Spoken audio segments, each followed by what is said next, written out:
Honourable members, I'd like to call the committee to order. The committee has before it, under consideration, Bill 47, Automobile Insurance Act. Are there any members wishing to make comments? Government House Leader. Thank you, Mr. Chair. I move to adjourn debate. Having heard the motion from Government House Leader to adjourn debate, all those in favour, please say aye. Aye. Any opposed, please say no. That is carried. Honourable members, the committee has under consideration Bill 53, Compassionate Intervention Act. Are there any comments? I will recognize the member from Edmonton West Hendy. Thank you, Mr. Chair. I'd like to move an amendment to Bill 53.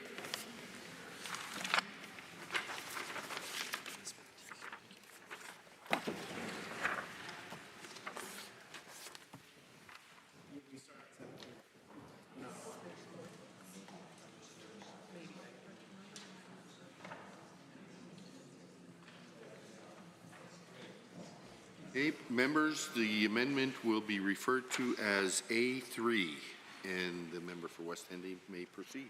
Thank you, Mr. Chair.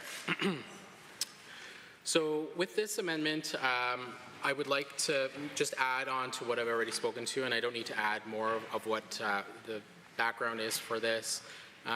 Specifically in my debate on second reading for Bill 53, but it does bear some relevance to reiterate the ethos in which I bring this amendment. So the heart of this amendment is brought about because of the disproportionate effect this will have on Indigenous peoples. In this spirit, I want to quote from a criminal law case that is well known by criminal practitioners.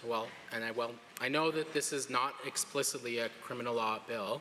The ethos from the seminal case of the Queen and Gladue from 1999 is relevant to the reason behind this amendment. So this is from paragraph 68. Quote, "It must be recognized that the circumstances of Aboriginal offenders differ from those of the majority because many Aboriginal people are victims of systemic and direct discrimination. Many suffer the legacy of dislocation, and many are substantially affected by poor social and economic conditions. Moreover, as has been emphasized repeatedly in studies and commission reports, Aboriginal offenders are, as a result of these unique systemic and background factors, more adversely affected by incarceration and less likely to be, quote, rehabilitated, end quote, thereby, because the interment milieu is often culturally inappropriate and regrettably discrimination towards them is so often rampant in penal institutions." Again, while this is not related to criminal law, the apprehension powers under this bill are unfortunately very similar. To borrow a word from our colleague from Airdrie Cochrane, these are recovery prisons, nothing less. This amendment will address this concern and the eventual administrative reviews that will be launched because of these apprehensions, and I think that bears some importance to hammer that point home and the need for this amendment. I know that the reason for this bill is to address some of these underlying concerns, and I do know that the Minister and the government is very aware of how this will disproportionately affect Indigenous peoples, as we will have an Indigenous member on that committee.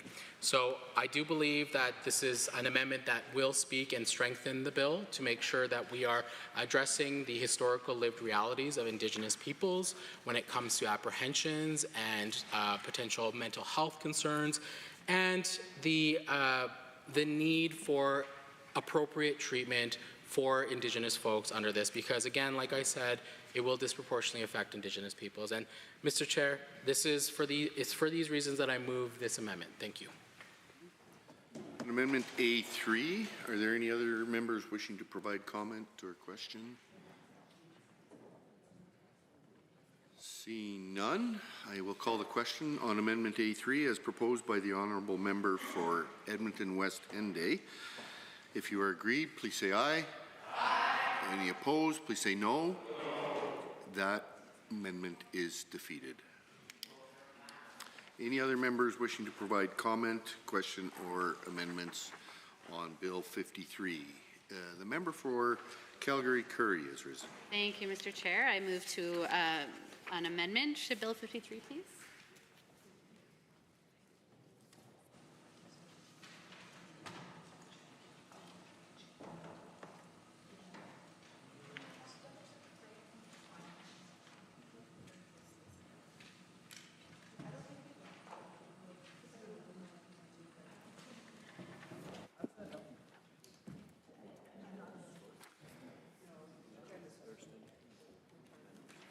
Okay, the member from Calgary-Curry can proceed. This amendment will be referred to as A4, and please read it into the record. Thank you, Mr. Chair. I move that Bill 53, Compassionate Intervention Act, be amended as follows. A, in Section 43, in subsection 2, by striking out subject to subsection 6, in subsection 3 by striking out subject to subsection 6, and in subsection 6 by striking out subsections 2 to 4 and substituting subsection 4. In section 59, in subsection 2 by striking out subject to subsection 5, in subsection 3 by striking out subject to subsection 5, and by striking out subsection 5. In section 73, in subsection 2 by striking out subject to subsection 4, in subsection 3 by striking out subject to subsection 4, and by striking out subsection 4. So what does that mean? let's unpack that a little bit. Sections 43, 59, and 73, Mr. Chair, speak to hearing panels. So these are the various stages of the bill in which a client or a client to be determined has to stand before a 3-member commission to have a care plan hearing, which will determine their kind of course of therapeutic treatment. Section 59 speaks to the review hearings, and Section 73 speaks to appeal hearing panels, Mr. Chair. And what we're seeking to do with this amendment is to remove the right of the Commission to decide who can and can't be in attendance at these hearings. Namely, that those individuals identified in the bill, the client's legal counsel, and where applicable, the client's legal guardian, must be permitted to be in attendance at the hearings. The bill as it currently stands, Mr. Chair, is really quite extraordinary in the power that it grants the Commission to decide who may or may not be in attendance, who may be present, and to what extent they may participate. And so throughout the bill, it is confirmed that a subject of Bill 53 is entitled to legal counsel. They have the right to refuse, except in some, frankly, quite far-reaching areas related to medication and monitoring and assessment and observation. And then, of course, when it comes to the role of the guardian, who's actually been appointed that role as a result of some significant incapacity for that individual to be making decisions for themselves, the Commission reserves the right to say that the client may not be in attendance at their own hearing, that the client's legal counsel may not be in attendance, that the client's guardian may not be in attendance. Furthermore, when it comes to not just presence, there's also, like I said, how they might actually participate. And once more, the Commission is granted really quite extraordinary powers to decide or to decide to accept or in fact to decline representations to the hearing panel, including respecting the client's preferred outcome of the hearing, present evidence to the hearing panel, and for the client or their legal counsel or their guardian to cross-examine any person who makes representations or presents evidence at the hearing. Not only do they just say, as we would in a more conventional judicial system, where a judge might be required to hear that evidence but then rule it inadmissible, the Commission can just outright say no. They do have to provide rationale for that, but the very fact that they are provided with the power to say no outright is really bizarre, Mr. Chair, and goes far, far beyond what I would suggest are principles of natural justice that all of us, whether we are lawyers or otherwise, would expect from a judicial, or in this case, a quasi-judicial scenario. So I really struggle to figure out what the minister was trying to accomplish here, and certainly perhaps he can speak when I'm done, in regards to why this was actually put in place. Why are we granting this 3-person commission such incredibly overreaching power in terms of who is eligible to be presented, or who is eligible to be in attendance, and what can actually be offered by that person in attendance, especially legal counsel, Mr. Chair. If for a person who has gone through the process to actually secure a legal representative to speak on their behalf in these hearings, again, it's to determine their treatment plan. It is to go through the review process that's required every 6 weeks, and it is also required in the appeals process.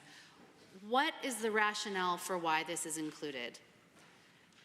You know, we have established here that there are some fundamental pieces of this legislation that I think should be incredibly concerning to the public, but that's not what we're debating here. I'm not debating the merit of the principles of this legislation, of this bill, or the objectives that I can only kind of assume the minister and the government is looking to accomplish. This isn't about the merits of the bill, but this is about a fundamental set of principles that I think every Albertan deserves and every Albertan expects, that they should at least be in the room when critical decisions are being made about them. They have the right to understand the rationale for those decisions being made about them.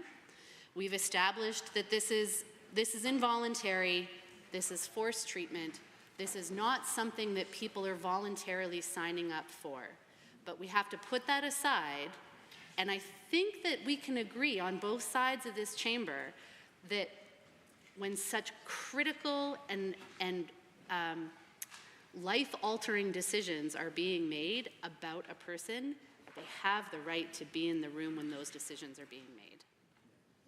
Certainly they do as the client, as the subject of the hearing. Their legal counsel, based on legal principles of what a person's representative is in fact equipped and employed to do. And then even the fact that the commission would hold the right to deny attendance by the legal guardian, Mr. Chair.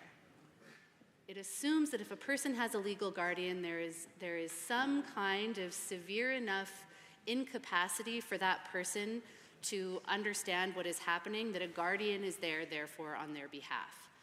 Why are we denying their presence and participation in a hearing that directly involves them, or in the case of a guardian, perhaps their loved one? And so, like I said, it really is quite extraordinary that this be something denied of the individual at the center of this very administratively intensive, resource-intensive process.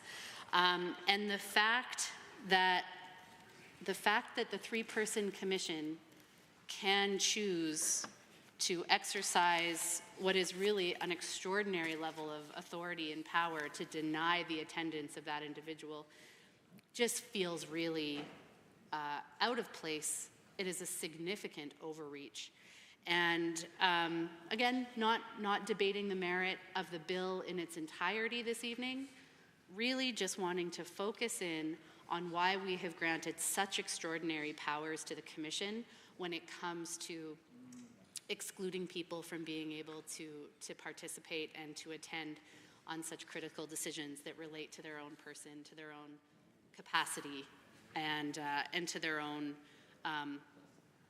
experience to actually be able to speak to that independent of any kind of intervention from the commission or the minister or anybody else.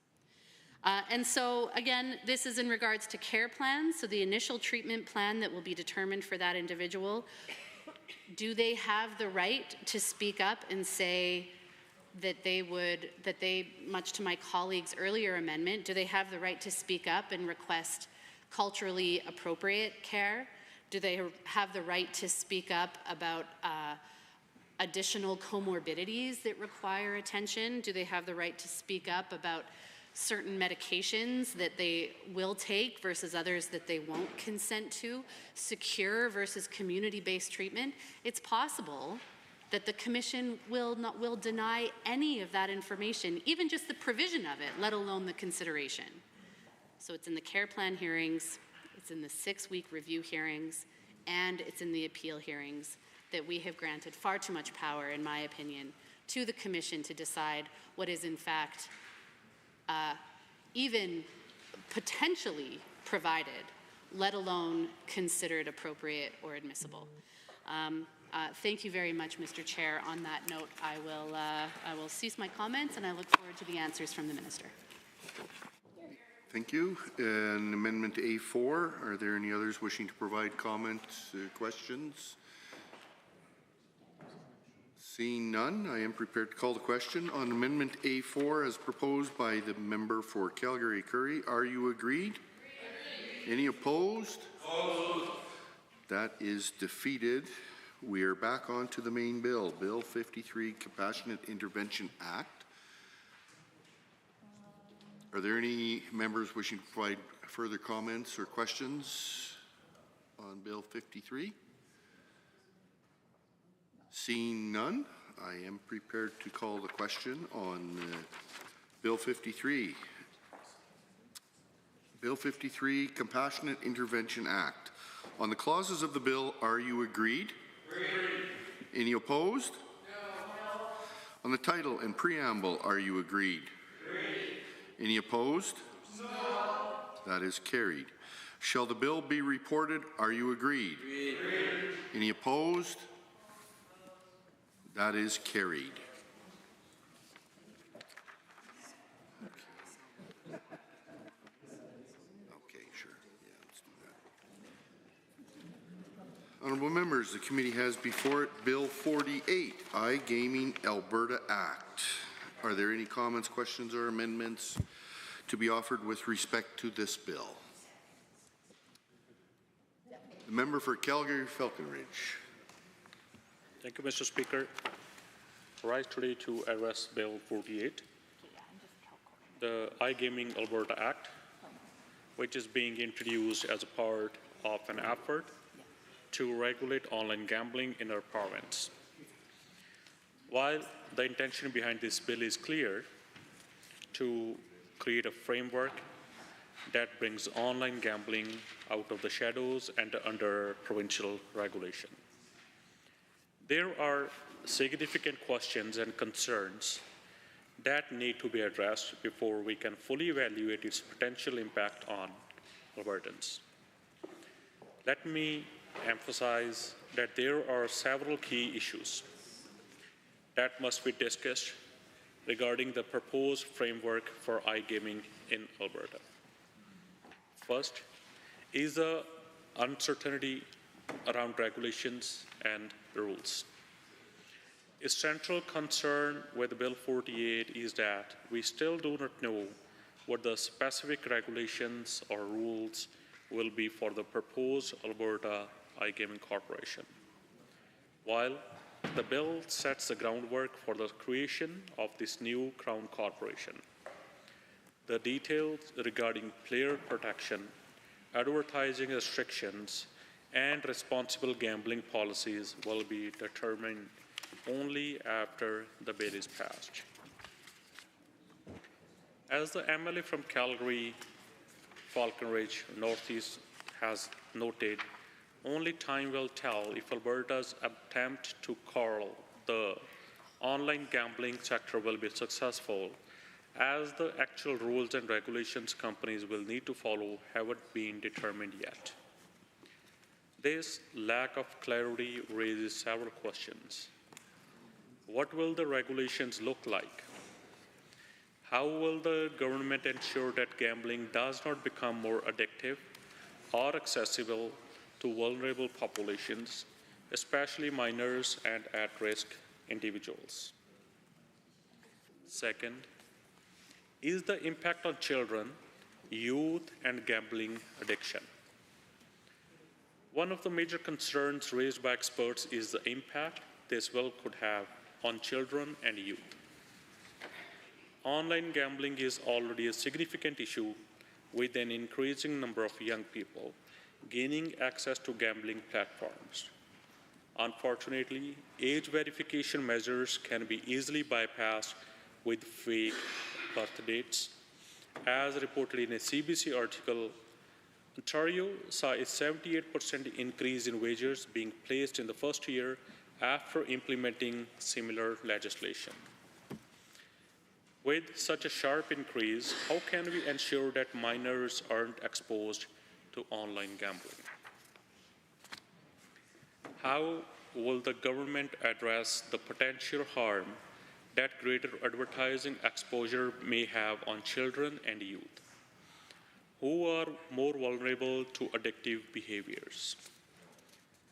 The bill itself does not include any concrete measures to limit advertising aimed at minors or to prevent underage access.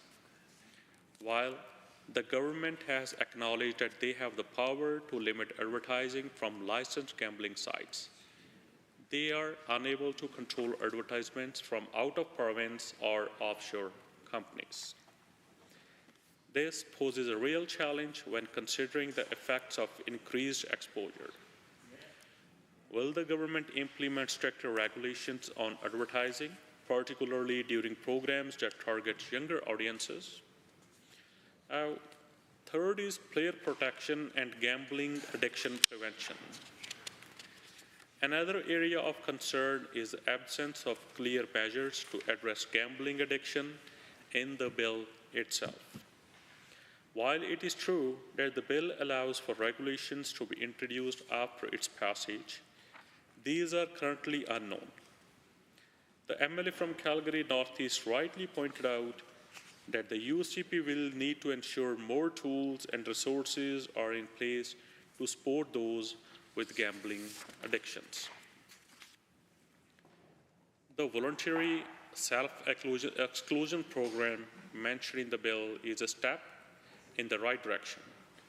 But experts like University of Calgary Professor David Hoggins stress the need for a comprehensive harm reduction strategy. This would include not only self-exclusion programs, but also public education campaigns on the risk of gambling. In Ontario, where similar legislation was introduced, there was a significant increase in gambling participation. How will Alberta address the risk of gambling addiction that accompanies greater accessibility to online gambling?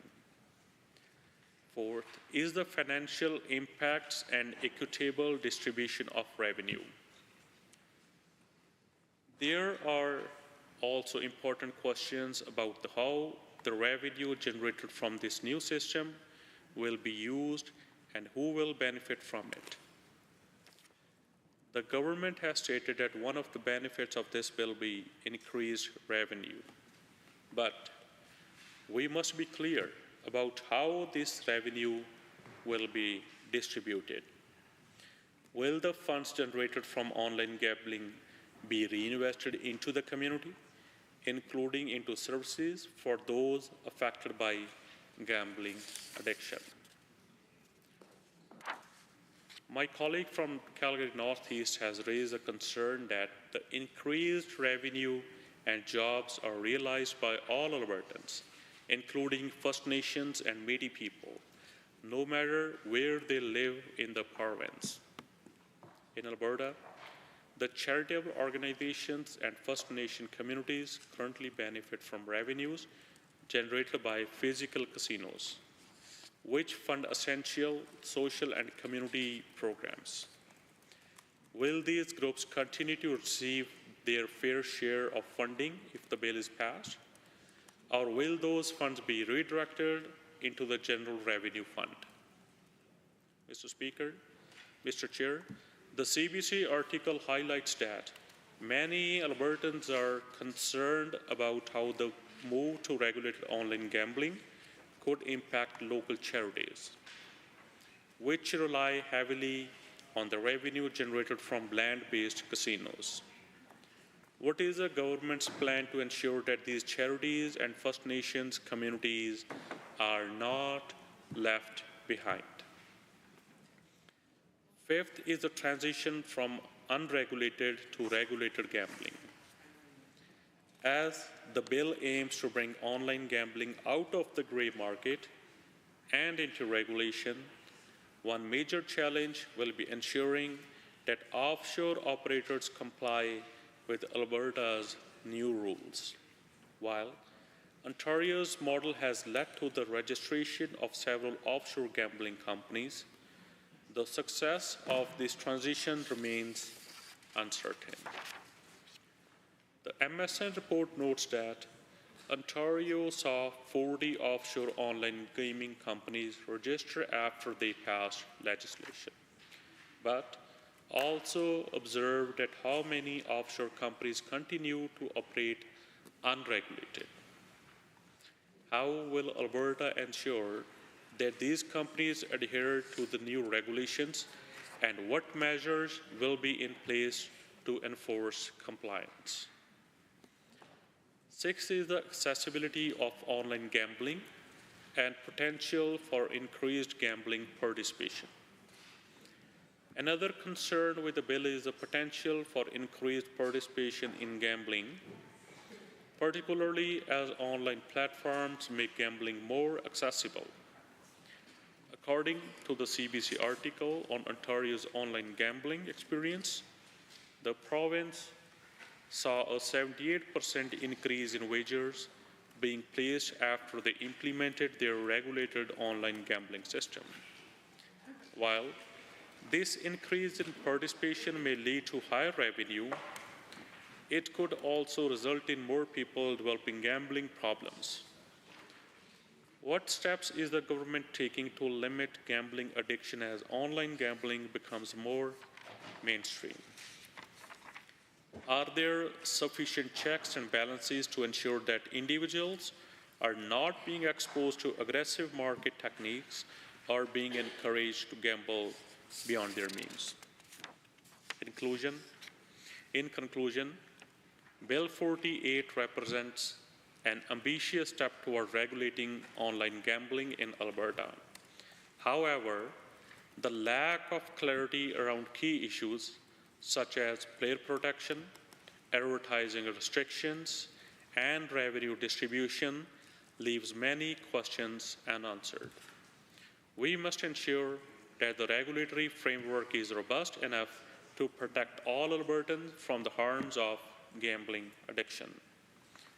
The government must provide more clarity on how the increased revenue will be used, how online gambling will be kept safe, and how vulnerable populations, including children and youth, will be protected from the potential harms of this expanded industry.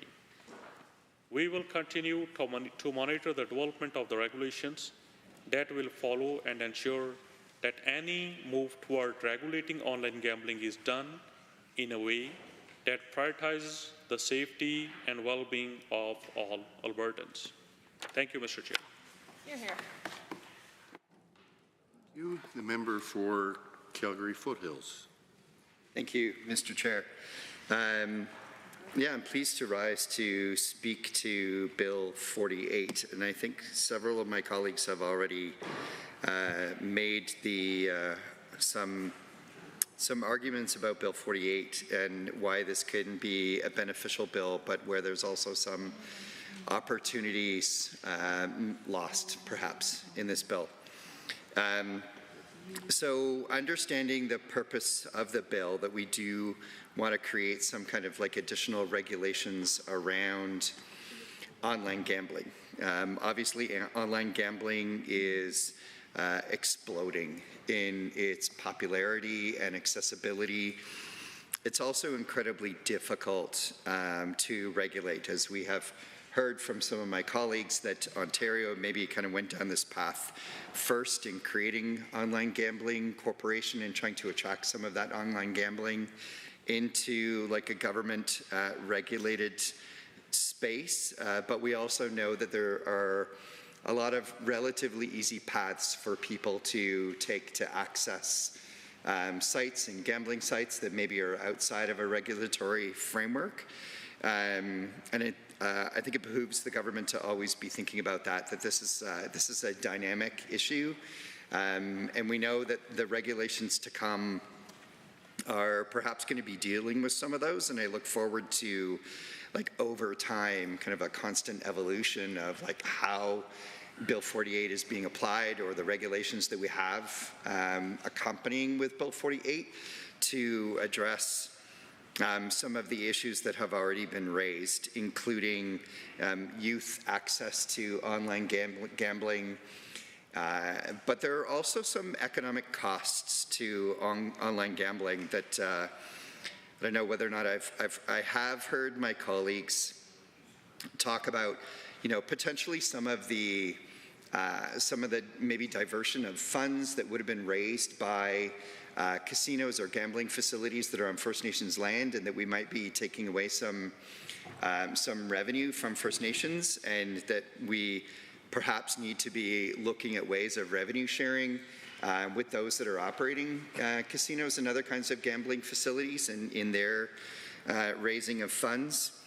But I think there's something else that we need to think about too, the other kind of aspect of opportunity cost when it comes to gambling and facilitating gambling and regulating gambling. So I'm going to take a short step back in time. I think I've still got a couple of minutes. And so quite some time ago, because I'm over the average age here in this house, I used to be on the board of an organization called the Arusha Center, which still exists today. It's a social justice organization in Calgary. And what was interesting in that time is that, you know, we were talking about, as a not-for-profit organization, how were we raising money to keep our own operations going? And we had a long conversation about whether or not, as an organization, we should be participating in casinos and taking funds from casino participation. And eventually we came to the decision as a board that we were not going to participate in casinos and seek to take revenue from casino participation, even though we did definitely need the funds at those times. But the reason that we chose not to do it is because of the data around how gambling is a tax on the poor, and whether or not we should be, in fact, facilitating access to gambling, or whether or not we should actually be spending more time and trying to detract people from gambling, making it more difficult to access gambling. And I think there's some maybe aspects of this bill that is also not necessarily giving that consideration. So it's estimated in some of the work that's been done in Ontario that some of the poorest households in Ontario are maybe spending as much as 5% of their monthly income on gambling. And that those families that are in lower income might be kind of like reaching out to, like, gambling as an opportunity to maybe lift them out of the poverty that they're feeling every day.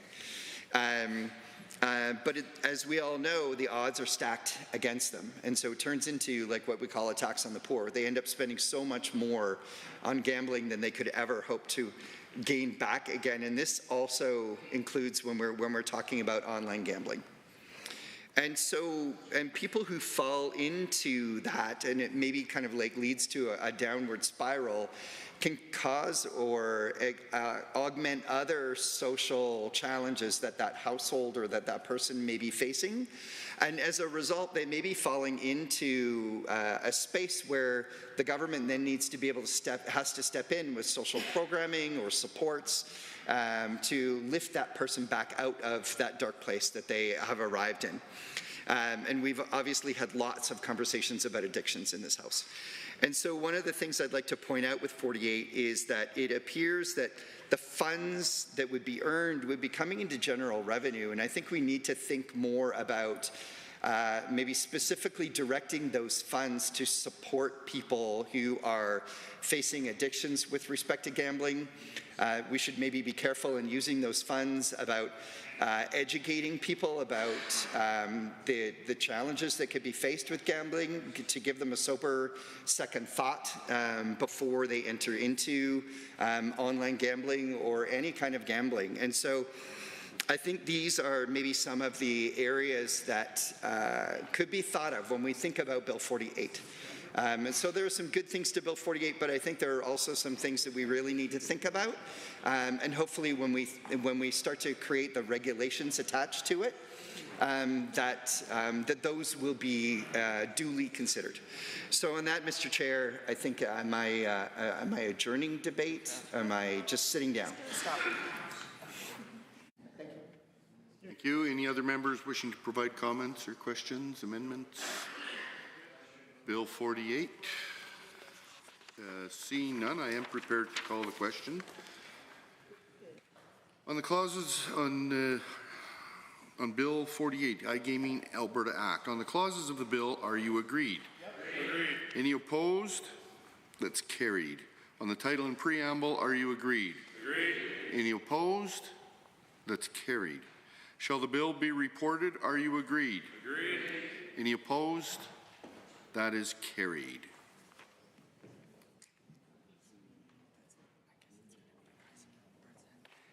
Government House Leader.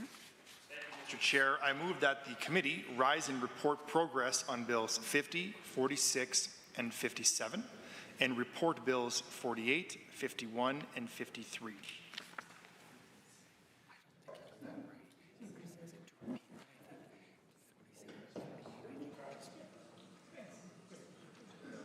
Clarification, Government House Leader.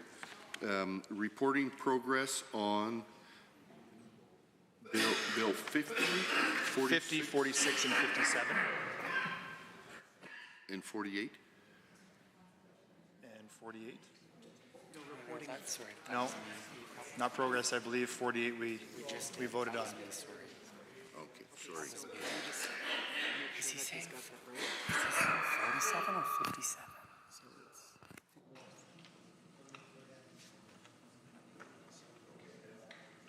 Just need to reconfirm, Government House Leader. There's been some confusion here. Could you reread your motion? Sure. Yes, Mr. Chair.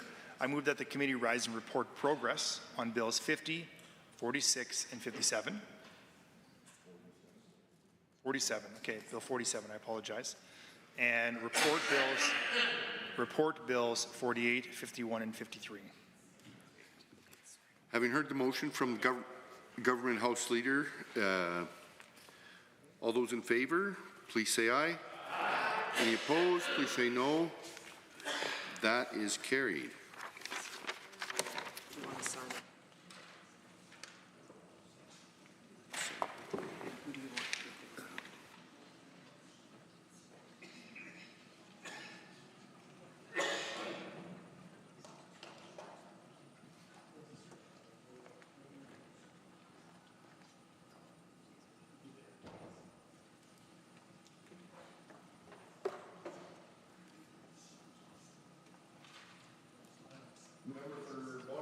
Lake St. Paul.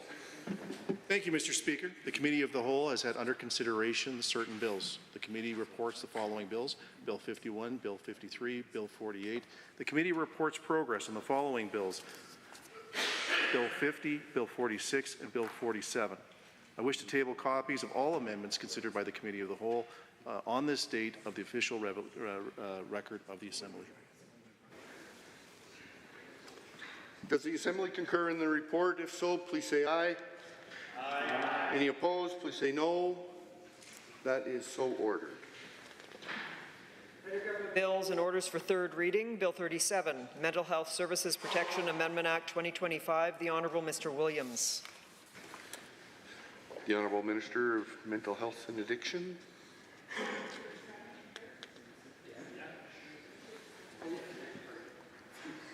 We thought we were already under debate, pardon me. Yes, well, I'm very happy to rise and move third reading of Bill 37, Mental Health Services Protection Act. I think it's an important piece of legislation that increases standards and accountability for those operating in this space. This bill was introduced in 2018, pardon me, Mr. Speaker, by the 29th legislature, and it was an important piece then as it is now. We've continued to use it to regulate a number of different services, including withdrawal management services, where we'll be having now exclusively medically supervised withdrawal management or detox stabilization services across the province to support individuals who are in the process, the beginning steps of recovery as they detox from the drug and substance use.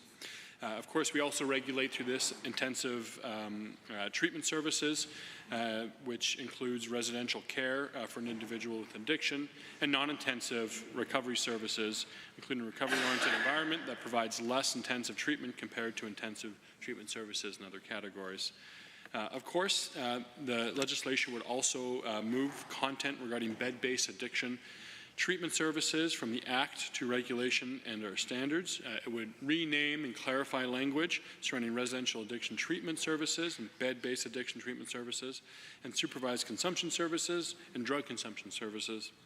And of course, update more language for clarity and provide more flexibility within legislation to address legal challenges, court cases, and unique circumstances of Albertans and the public good as we continue to use this important piece of legislation. I'm happy to continue speaking to the legislation. I know there have been a number of different questions brought up in Committee of the Whole with proposed amendments. I tried to address some of them as we went through committee, and I'm happy to again bring it forward now. Regulation really is the proper place for many of those details that you need to have in an act. When it comes to best practices that have a technical nature to them, especially best practices for detox, etc., legislation is meant to be broader in its nature, and of course regulation and standards are meant to be applied in a detailed way. These are obviously publicly reviewable. Everyone can see what this is, and obviously subject as well to review by the courts. Of course, there was a question around Section 24 sub 1, which is the section surrounding exemptions. And I'm happy to say that I addressed those thoroughly as best I could in the debate during Committee of the Whole. I'm happy to address it again if it comes up in third reading. But I will say that there are a number of different pieces of legislation. I think of a number of pieces nationally around immigration that have exemptions that this one is modeled after to make sure we have flexibility, that we can address challenges as they come, whether that be through public interest, whether that be through making sure the bill allows flexibility for scientific research, when it comes to administrative purposes, and of course when it comes to caring for unique circumstances across the province for individuals. I can tell you now, and I appreciate the concern, it is not my intention to see that exemption widespread in use.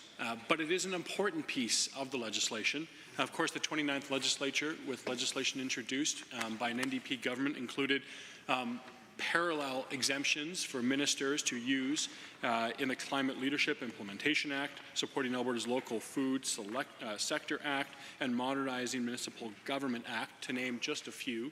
This is a regular tool used to make sure that bills can withstand scrutiny of courts, that they have flexibility, that the application of rules, standards, regulations, and of course the legislation can meet the needs of a modern province with a diverse set of populations and unique circumstances we have yet to see come up. So we're happy to say that Section 24 makes the legislation stronger. I can also tell you my intention is definitely to have regulation, legislation, and the standards apply across the board. I know the member from Edmonton, from Calgary Varsity, brought this up as a number of concerns, even in debate surrounding different pieces of legislation, came back to the exemptions. I can be abundantly clear that it is necessary for scientific research so that we can have the very high thresholds that are used in the ethical reviews that happen before that research takes place, can only happen if the legislation is flexible to allow that. I know that there were a lot of concerns as well brought up surrounding land-based and culturally appropriate treatment for Indigenous Albertans. I couldn't agree more that it's absolutely essential. The Alberta Recovery Model is built and based off the assumption that a partnership and a proposition instead of an imposition with Indigenous Albertans is going to lead to greater outcomes, better success, not only for the province, but importantly for those communities that have suffered often intergenerational trauma as a result of addiction. And I can tell you, Mr. Speaker, that trauma lives in addiction. It lives, it breeds, and it continues to propagate itself. And part of the path out, not all of the path, not the only solution, but part of that path is bringing recovery to those who suffer all across this province, including on reserve, with our 11 recovery communities, 5 of those being built with Indigenous communities at the helm, owning and operating those. I can tell you that I care deeply about making sure that these rules continue to be applied reasonably. I think that scrutiny is important. Of course, if there are exemptions, they will be publicly notified and for public-facing website. Of course, regulations will, as is always the case, along with standards, be publicly hosted on the government website. And of course, all this will be subject to review by the courts. This is essential legislation to make sure we modernize and are meeting the need of Albertans and those providers who work in this space, who operate in this space, and who are subject and needing treatment here from the service providers that are regulated by the Mental Health Services Protection Act. I can tell you those individuals are wide and diverse. We heard certain concerns around non-regulated professionals not being regulated with employment standards in this act. This is not the appropriate place to regulate health professionals, and if there's a need to continue regulating more, of course we're always looking at that as a government. We also need to be flexible and look at the individuals, for example, who come into recovery coaching, or those who I back 100% in their lived experience and what they know about recovery. We need to make sure that they are also able to continue operating in that space. This legislation is not for employment standards or regulating professionals. This legislation instead is dedicated to the mental health services protection that you need to have through standards, regulations, and legislation that enables us to make sure Albertans are getting the absolute best care possible in these spaces. So with all of that, I believe it's a balanced piece of legislation. I'm happy to continue engaging in debate. I think it's one that this chamber, when afterwards, whatever it ends up looking like, should be proud of if we do vote forward to move forward on it. And I can't wait to see it implemented across the province in all these different areas that it currently serves and the ones that it will continue to serve through its amendments. Thank you. Any others wishing to make comments? The member for Calgary-Curry. Thank you, Mr. Speaker, and thanks to the Minister for his comments and this final stage of debate for Bill 37. There are a couple of things that I think that are worth worth repeating. There we go, worth repeating. And let's talk about that exemption piece very briefly. So we did, of course, put forward an amendment earlier on in the month to really ask for the folks on the other side to consider striking this ability for the minister to file his own exemptions, whether they be applied to the service provider or to a specific individual in any given facility. And I'm still struggling here where the minister just spoke about the flexibility that these exemptions offer, but then in the past we've also heard how the exemptions offer consistency. I'm not sure how we can offer flexibility at the same time as providing consistency in terms of the protections and assurances that anybody working in or attending some of those spaces as a client can actually be assured of consistency and yet flexibility. They seem antithetical to me, Mr. Speaker. Ultimately, if the tables were turned and if it was our caucus presenting this kind of ministerial power, would the members opposite be okay? And I would argue that no, they very likely would not be, because regardless of political stripe, putting that kind of power and decision making in the hands of the minister, I think, should be very concerning for all Albertans. Just a couple of other pieces here. You know, the minister also just talked about the value of land-based and culturally appropriate care, but right off the top of this evening's session, my good colleague from Edmonton West Henday put forward, I think, a very substantive amendment to Bill 53, speaking to the importance of being very explicit in the understanding of First Nations, Indigenous, and Métis people in regards to substance use disorders, and seeking to embed right into Bill 53 consideration for those experiences, both in terms of what precedes their involvement with compassionate intervention and also what follows as far as culturally appropriate treatment plans. The minister had nothing to say to that amendment, but is happy to speak to it now under the Mental Health Services Protection Act. I have to wonder about the authenticity of such comments when they so clearly strongly apply here, but not necessarily to Bill 53. The Deputy Government House Leader, please. I'm reluctant to rise on a point of order related to an issue to do with me personally. I'm happy to debate substantively the matters. Questioning the authenticity of my intentions as a minister and the comments made, I think, is just unhelpful to a productive debate. I believe that there's a lot of substantive engagement here. The point can be made without questioning a member's authenticity or intention. I think it's a fair point to be made. It adds nothing to debate, and I will continue to rise if we question each other's motives, intentions on this. Let's stick to the meat of the legislation, the content at hand, rather than trying to make pseudo-personal attacks to members opposite. Could the member, please, the Deputy Government House Leader, please? 23. Yes. All of it. All of it? Okay. Official Opposition Leader. Thank you very much, Mr. Speaker. Mr. Speaker, this is not a point of order. I was listening carefully to my colleague pointing out the minister's words on this particular piece of legislation, Bill 37, and comparing and contrasting to an amendment that happened just 40 minutes earlier on Bill 53 on a really similar topic. And so questioning the authenticity because of the change in action, not as a personal attack, but because the motivations behind government and behind what's happening, truly, when you look at the two things that are so similar, it becomes, I believe, a matter of debate. Very much interested in hearing what my colleague has to say. I think there's been a really good conversation happening this evening. This is not an attempt to start lobbying personal attacks, and I don't think it's a personal point of order at this point, Mr. Speaker. I do not find this to be a point of order. I do find it to be, as the Opposition House Leader has alluded to, that it was skating very close to the edge of a personal attack. In that we need to be very careful with how we choose our language to ensure that it doesn't cause disorder within the chamber here. I will not consider this to be a point of order, but a matter of debate, and I will ask the member for Calgary Curry to continue with her comments. Thank you very much. I won't be too much longer here. So the Mental Health Services Protection Act, Mr. Speaker, involves facilities. It involves, the quality and the standards by which care is provided in those facilities. And it certainly covers the regulations and standards and licensing requirements cover several different categories of facility. Of course, we have now been introduced to a new category, the compassionate intervention facilities, that are providing, according to Bill 53, secure-based care.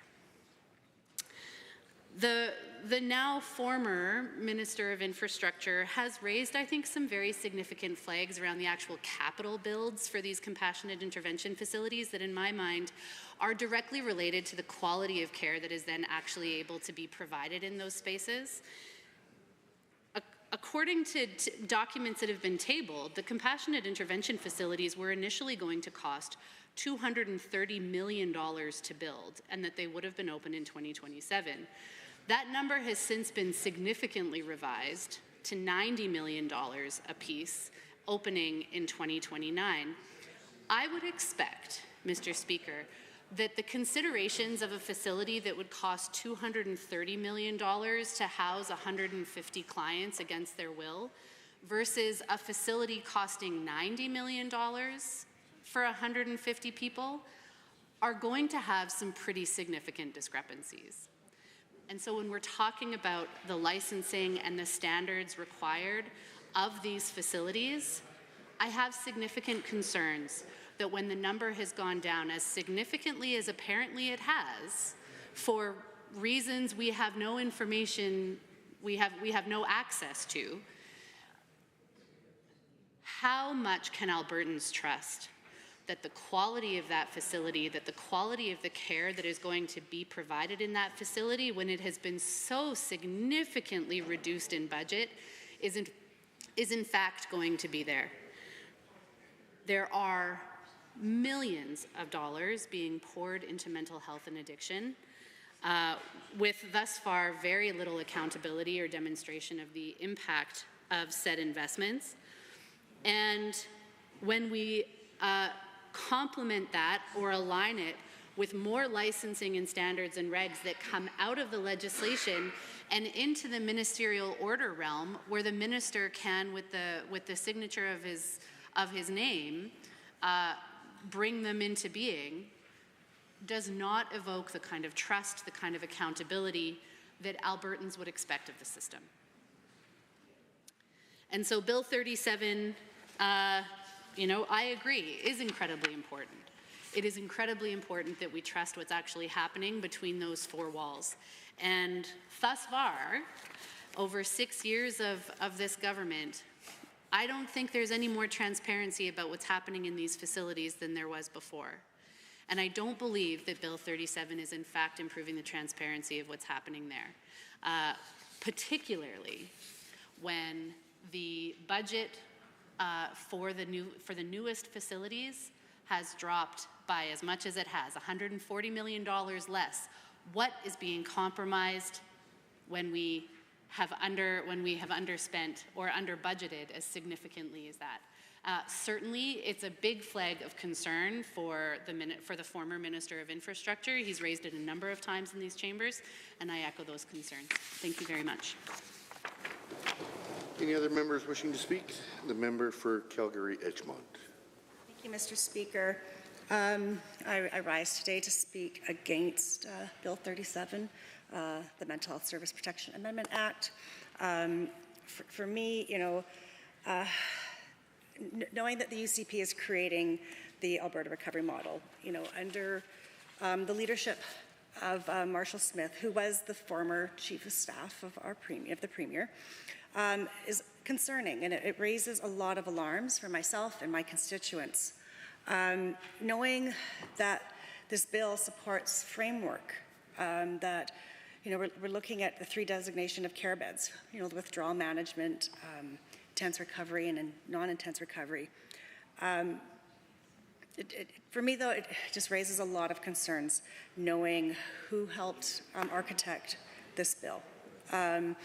And knowing that the residential addiction services are going to become bed-based addiction services and supervised consumption sites, they'll become drug consumption sites, is worrisome. For me, when we start talking about that sort of stuff, it leads into our public safety. And I know for the constituents of Calgary-Edgemont, they're concerned about safety. They're concerned about a lot of things. We look at, under Alberta, things have become less safe under the UCP. And I kind of look at some of that stuff that, when we take $2 million from prevention funding for gender-based violence, it's making Alberta a little less safe. As well as, when we start, instead of doing preventative work in our schools with our children, like opting into sex ed and teaching them all these, different things, we're just making Alberta a little less safe. I want Calgary-Edgemont constituents to be able to walk around their community. I want them to be able to walk downtown and feel safe and be confident that their children could be safe. And that's very important. I was looking at the wait times, and I was hoping that at some point, the wait times would be made public by the minister. We haven't really heard about the wait times. I know with the funding being, from SACE was removed, and at one point that, there had been funding put in, Mr. Speaker, so that we would be shortening the time frame for people to be able to get support. So I think it's important that we're reporting on the wait times for all of us. So I'm hopeful that we could get some wait times given to us. And the other thing, as I was reading about this, is also bed spaces. If we're wanting to create bed spaces for this, why are we not also creating bed spaces for women's shelters? One of my shelters in Calgary alone is, due to lack of funding, has just shut down 19 beds. It's really hard to, I think, for most Albertans, and I know the constituents in Calgary Edgemont to trust the government with Bill 37, especially when we are in the midst of a corrupt care scandal. Corrupt care is actually on the mind of even the constituents of Calgary Edgemont. We have many emails in the inbox that are basically saying they cannot trust the government because of corrupt care, and it makes me really worrisome if we're going to be looking at health care. And mental health is under health care. How can we trust this government to be also taking care of our mental health and our addiction services? I got a letter from Matt Metcalf, and he was writing to me regarding the corrupt care and the trust within the government. Unfortunately, I've cut and pasted his letter, and I'm going to have to make sure I don't say anything unparliamentary by using names, so I apologize, Madam Speaker. I will edit myself. He wrote, in recent months, my disappointment in the Premier and her leadership of the UCP has reached an all-time high. The widespread allegation of corruption, including claims of election interference and the misappropriation of $6 million from Alberta Health Services for political kickbacks, has severely undermined my confidence in the ability to lead effectively and ethically. These actions not only reflect the lack of integrity, but also a blatant disregard for the well-being of Albertans who rely on our public service. And this here, Madam Speaker, is a public service. He then goes on, Mark goes on to say, furthermore, the UCP attacks on public education and healthcare are alarming. It is disheartening to witness the government prioritizing political agendas over the fundamental rights of citizens to access quality education and health care. He talks about the misuse of taxpayer dollars with trips to Florida, as well as he talks about Trump and tariffs, and at the end goes on to basically saying, though, that under this leadership of this government, that the UCP has strayed far from the values of accountability, inclusivity, and respect for all Canadians. And the confidence for the government has gone down and diminished, and wants people that are going to represent the interests and values of Albertans. And I think that because of this corrupt care scandal, how do we trust that people's mental health, their recovery to addictions are going to be, taken care of? I'm hopeful that the minister will table all contract for the recovery communities, for the therapeutic living units, and for the 2 secure compassionate intervention facilities. It would be nice to have full transparency for all of us, as well as for all of our constituents. And, I was very grateful that the member for Airdrie Cochrane joined us to say that we want a public inquiry. So on the facts of the lack of transparency and everything that's going on, I cannot support Bill 37. Are there any other members to join the debate? The Honourable Member for Edmonton Highlands Norwood. Thank you, Madam Chair. It's an honour to rise in this chamber. I'm not going to speak too long, but I do want to get on the record on Bill 37. I've had the opportunity in this chamber a few times to talk about the importance of mental health, and I'm entirely grateful to my colleague, the member from Calgary Curry, who has done such an incredible job on this file. And in fact, I can say, she's joined me with a number of meetings with stakeholders in my riding of Edmonton Highlands Norwood, where we have the bulk of a lot of the social service agencies, and a lot of the organizations that are working with unhoused folks in particular, and I've just very much admired her leadership and her willingness to listen and to engage, and in difficult conversations too. And I think I wanted to get on the record because, as she noted, I walk the streets of my riding, Edmonton Highlands, Norwood, neighborhoods like Boyle Street, Macaulay, where we do see, the majority of visibly unhoused folks in the city. There are many folks who are struggling daily, and we know when we talk to folks, and Indigenous people are overrepresented in our houseless population, and so I too wanted to echo my colleague from Calgary Currie's concerns around the fact that the minister is willing to speak about supports for the Indigenous community when it comes to recovery and mental health on Bill 37, which overall is mostly, Bill 37 is a lot of kind of technical changes. It's a lot of housekeeping.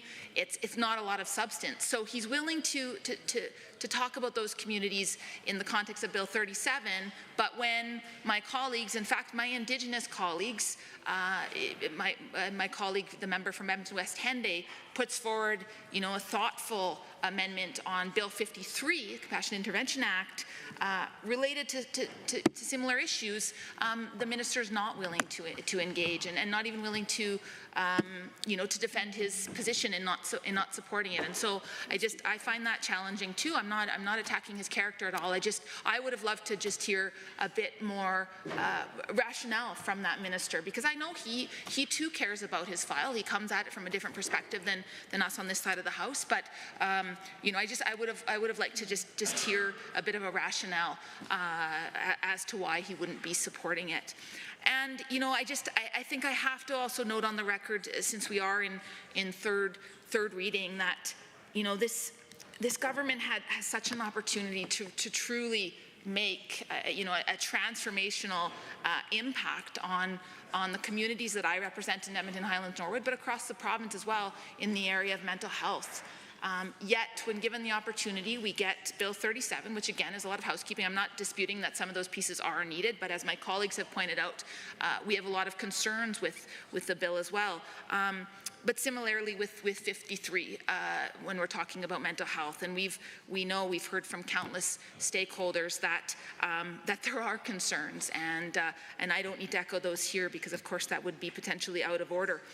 However, coming back to the neighborhoods that I'm just so honored to represent and have been able to represent for the last 6 years, I think about the folks that I've met, the family members that I've met, who've lost people to the drug poisoning crisis.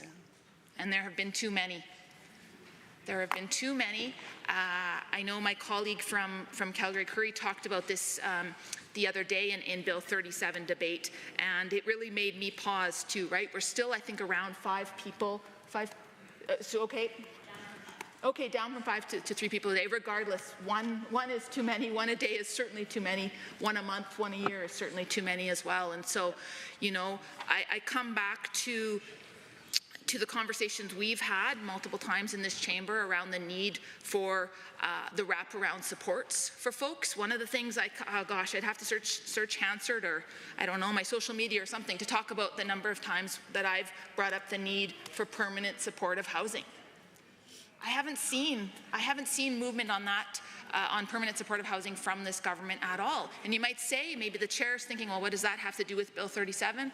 Well, we know that a lot of folks who are struggling with mental health and addiction, one of the best ways to get them housed and to get them supported is to provide permanent supportive housing with the wraparound support, so that you can have mental health supports that are needed, you can have the culturally relevant supports that are needed. I've said it many times and I'll say it again. We have examples that we know work. We have Ambrose Place in the beautiful neighborhood of Macaulay in my riding. Ambrose Place, led by Naganan Housing, which the data shows saves money and it saves lives. So I bring that up to say, when this government has an opportunity, like they do, to introduce a whole lot of legislation related to, or tangentially related to, mental health, I would love to see some of those concrete actions being taken. Because mark my words, I promise you that if this government were to invest in a whole heck of a lot more permanent supportive housing, we would see those 3 deaths a day decline rapidly. I promise you that. So with that, Madam Chair, I just really wanted to get on the record that I'm disappointed because this truly was an opportunity for this UCP government in this legislative session. I don't think we have any more bills coming to really make a dent in the houselessness crisis, in the mental health and addictions crisis, but unfortunately we're not seeing that from this government. So with that, thank you for listening attentively to my remarks. Any other members to join the debates? Bill 37 in third reading.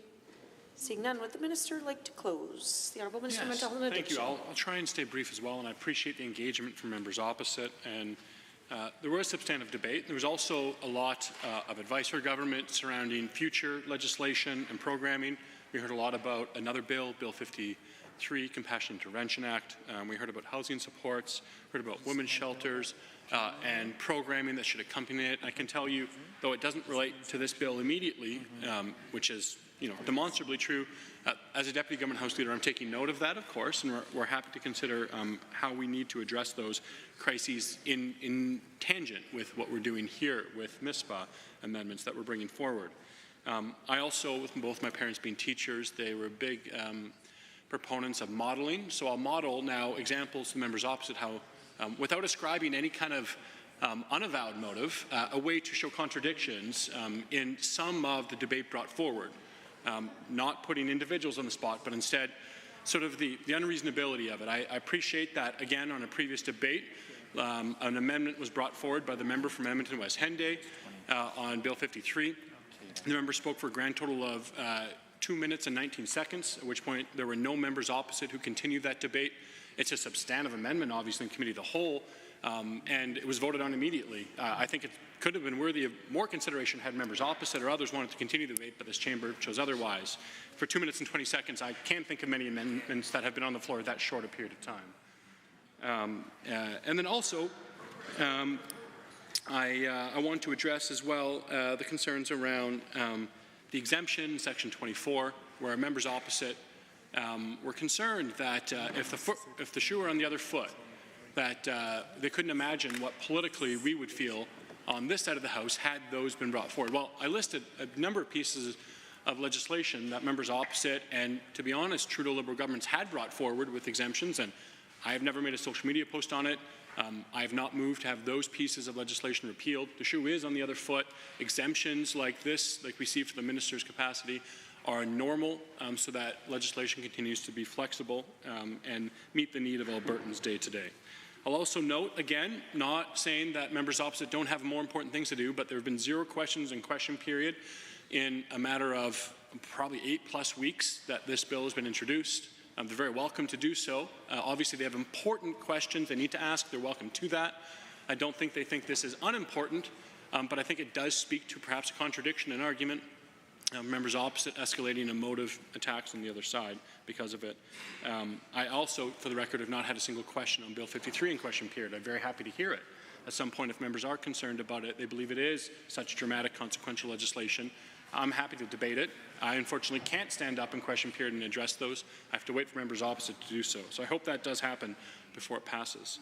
I never thought we'd take this turn in closing debate, that we're talking about other legislation exclusively, but I guess that means it's likely we'll see more support from members opposite on Bill 37. So with that, I encourage all members to vote with the government, with the motion, with the bill I put forward to pass Bill 37. The Honourable Minister of Mental Health and Addiction has moved third reading of Bill 37, the Mental Health Services Protection Amendment Act 2025. Those in favour of the motion for third reading, please say aye. Aye. Any opposed, please say no. No. That is carried. Bill 37, Mental Health Services Protection Amendment Act 2025 is now read a third time. Under Government Bills and Orders for third reading, Bill 38, Red Tape Reduction Statutes Amendment Act 2025, the Honourable Mr. Nally. The Honourable Minister of Service Alberta and Red Tape Reduction. Thank you, Madam Speaker. I rise to move third reading of Bill 38, the Red Tape Reduction Statute Amendment Act 2025. Mr. Speaker, Alberta is the best province in Canada at cutting red tape to promote economic growth, and we want it to stay that way. Hear, hear. Reducing red tape helps Albertan businesses, taxpayers, and families save time. and money that they can use to invest in, to create jobs and grow their business. Eliminating unnecessary regulatory and administrative barriers also supports opportunities for expanding skills and training for Albertans, driving innovation, diversification, and better government programs and services for everyone. Madam Speaker, it's also important to mention that the work we do to cut red tape is not only done for Albertans, but it's done because of Albertans. We receive suggestions at regular meetings with industry leaders in key economic sectors and from Albertans through a dedicated page on alberta.ca. When we receive these recommendations, we review them for potential action with an eye towards making high-impact, tangible changes that drive economic growth and better service delivery for everyone.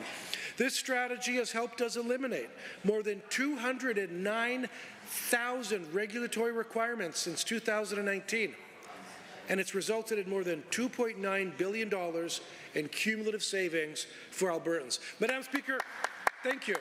I'm going to repeat that just in case anybody was looking at their phone or their shoes. This strategy has helped us eliminate more than 209,000 regulatory requirements since 2019, and it's resulted in more than $2.9 billion in cumulative savings for Albertans. Wow.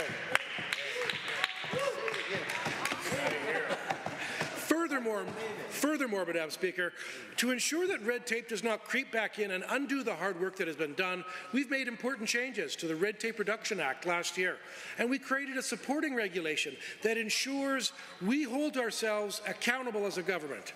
Ministries are required to offset any new regulations by cutting other regulations. This way, regulatory requirements can be introduced to support new priorities while also maintaining an environment that continues to support business growth, investment, and improve service delivery. Madam Speaker, our unwavering commitment to red tape reduction continues to bring us national recognition. In January, we received a grade of A on the provincial red tape report card issued by the Canadian Federation of Independent Business, and that was the best mark in Canada. In that same month, CFIB named Alberta as one of its two One to Watch award recipients across Canada, thanks to a new automatic yes policy framework that will empower government to shorten permit wait times. Automatic yes very much represents a second front on red tape reduction. But we are very proud of the work that we have done on the first front. And I have my colleague, the honourable member from Tabor Warner, who started us down this path. And I remember when that honourable member first brought red tape reduction to this House, and I remember the members opposite, they were skeptical. But they're not skeptical now, because they've seen the 209,000 regulatory requirements that we've eliminated. They see how we've made life better for all Albertans, and more importantly, they've seen the $2.9 billion in savings that we've brought to Albertans. Madam Speaker, Bill 38 is the ninth red tape reduction bill that we've brought forward since 2019. Every one of these bills has saved Albertans and Alberta businesses time and money, and has made our province a more affordable place to live and to do business. Bill 38 contains 7 sets of amendments from 5 different ministries. Madam Speaker, this bill is unique not only for what it covers, but who it helps. Bill 38 will help renters, landlords, post-secondary students, and those in apprenticeship programs. It'll also help landowners along the Alberta-BC border keep tabs on their property borders and encourage future development where possible. Madam Speaker, I was very proud to introduce this bill on behalf of my department and my 4 other colleagues.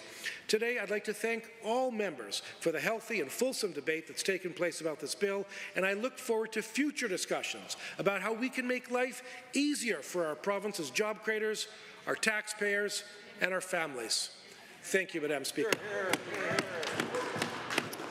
The honourable member for Edmonton-Rutherford. Thank you, Madam Speaker. I rise today with a heavy heart and a deep sense of duty to speak against Bill 38, the so-called Red Tape Reduction Statutes Amendment Act. And I say so-called because what is being stripped away here is not red tape. What's being stripped away is accountability, oversight, and dignity. And tragically, the lives and stories of young people who have already been failed so profoundly by the very system that is meant to protect them. As a First Nations woman elected to this legislature, I do not take the responsibility lightly. I carry with me the voices of young Indigenous children, their families, and our nations, who have lived for generations under systems that too often overlook them, sometimes until it's too late. And I will not stand by quietly as this government attempts to erase even their memory by limiting who we investigate and how we report their deaths. This bill amends 7 different acts, but let's not pretend the heart of this bill isn't the damage it does to the Child and Youth Advocate Act.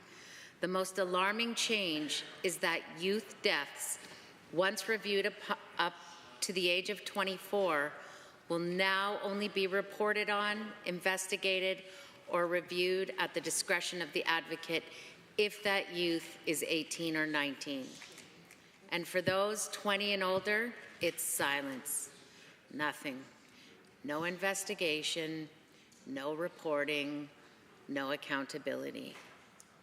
What message does this send to young Indigenous children, young Indigenous people who've aged out of care? And let me be clear, when children age out of care, it is the most vulnerable time of their lives. When my daughter aged out of care, she was so afraid that she would have nothing, that she would have no one. When my son aged out, he was angry.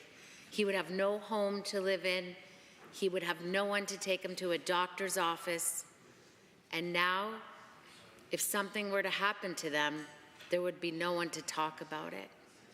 What this amendment tells Indigenous kids is that you're on your own, it's your life, your safety, and even if you're death, if you die, you will not be worthy of public attention.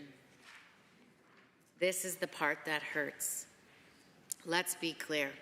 These are not faceless statistics.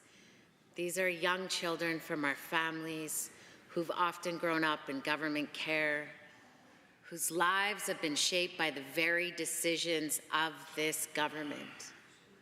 These children are your responsibility. They are still developing at that age, still struggling. When I think about my daughter and my son after they aged out of care, my daughter went on to university. But had I not adopted her when she aged out, who would have paid for her university? Who would have made her chicken soup when she was sick with a cold? Who would have gone to the hospital when she attempted to take her life? Who would have sat by her bedside when she gave up crystal meth and struggled with those demons of addiction? Far too often when these kids end up out of care, they end up in a place where they're struggling, where no one loves them, where no one cares for them, and this government says it needs to reduce red tape. I have to ask, since when did the death of a child become red tape? The very use of this language is demoralizing, it's dehumanizing, and it's the bureaucratic indifference cloaked in efficiency. Our families don't ever call for red tape reduction when their child dies in care. They call for answers, they call for change, they call for justice. And this is the truth about this bill. The majority of youth will be erased by this legislation, and these are Indigenous children that we are talking about. As of December in 2024, 76% of children in government custody in Alberta are First Nations and Métis. It's staggering, it's horrifying. It's a continuation of the colonial policies of the 60s scoops and the Indian residential schools. Policies that tear our children from our families. They fail to keep our children safe. And then when they die, they are simply erased. We know that most deaths in care or aftercare come from drug poisoning, suicide, or sadly violence. All of these deaths are preventable. These are not accidents, these are systemic failures. And Bill 38 does nothing to prevent the next generation of young people from dying. In fact, it makes it more likely because it reduces the very tools we have to understand what went wrong. In 2025, this government is failing First Nations on such a profound level. It is abhorrent what is transpiring. From the continued increasing number of apprehensions of children from families placed into strangers' homes, often where children report to the advocate if they suffer abuse or neglect or isolation, and then the institutionalization. Sadly, more often than not, children who age out of care often find themselves on the cold streets, and now this government will lock them away under the guise of recovery prisons. In 2023, Alberta reported 88 deaths of children and youth in care. In 2024, that number was 83. Nearly half, 47%, were 18 and older. That could have been my daughter or my son, as they both were adopted when they aged out. These are the exact individuals that the advocate may no longer be required to investigate. If this bill passes, we may never know what happened to them. We may never ask the hard questions, and no one can hold the system accountable if we don't know what happened. Let's not forget, this government is also changing the reporting structure from every 6 months to once a year, and not even requiring that the report be tabled in this legislature or made public. How will we know when the children have died or how they died if they don't have to report or make it public? So not only are we investigating fewer deaths, we're reporting them less frequently, with less transparency, and with no obligation to share those findings with the public. This is a deliberate attempt to hide the truth. Madam Speaker, I ask why? Why would any government reduce the oversight of youth deaths unless it fears what the reports will reveal? The Office of the Child and Youth Advocate has been doing critical work despite the underfunding, despite being understaffed. They have issued report after report calling on this government to provide real supports to youth transitioning into adulthood. They've warned us about the devastating impact on mental health gaps. They've warned us about the devastating impacts with addiction, poverty, and lack of housing support for the youth exiting care. And instead of listening, this government is trying to silence them. Let me remind this House, in 2024, the Calling for Change report from the Advocate highlighted 48 tragic cases. 47 children and youth died. One suffered a serious injury. Of those, over half had known issues with severe mental health, addiction, or both. Many were aged 18 to 22. Before they could even dream of having a family, building a home, enter college or university, to do the things that all young adults should be doing. And now we are going to ignore the facts of their life and of their death. These children are not given the supports they need to be thriving, healthy children. They are not set up for success. And now this government wants to ensure we will never fully understand why. Madam Speaker, let me speak plainly. You cannot prevent future deaths if you refuse to examine the past ones. You cannot improve the system if you weaken the very mechanisms designed to tell us what has gone wrong. You cannot claim to stand for children and youth when you remove oversight from the most vulnerable among them. This bill is not about cutting red tape. It's about cutting corners. It's about cutting the public out of the truth. And for Indigenous youth, it's another form of erasure. As a First Nations mom, as a legislator, I have attended too many funerals, too many vigils, and too many families never get the answers of what happened to their children.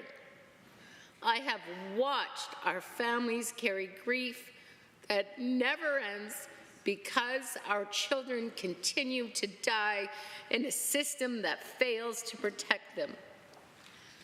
This bill does not make the grief easier, it makes it invisible. To this government, I say, do not ask us to accept invisibility. We are not statistics. We are not red tape. We are people. Our children matter. Their stories matter. Their lives matter. And their deaths matter. And this legislature has a moral obligation, not a political convenience, to ensure those lives are honored with accountability. So if the UCP truly believes in reconciliation, if it truly believes in child welfare and transparency, then prove it. Withdraw this part of the bill, fund the Advocate's Office properly, expand oversight, listen to Indigenous voices, and stop playing politics with the lives of our children. Let me close by reminding this House, we are judged not by how we treat the powerful, but how we treat the most vulnerable. Right now, vulnerable youth are crying out for support, for stability, for dignity, for love, for someone to stand up and say, your life matters. We will not let you be forgotten. So I stand here today as a Neheo Esqueo in this legislature to say exactly that. We see you, we will fight for you, and we will not let this government erase you. Thank you, Madam Speaker.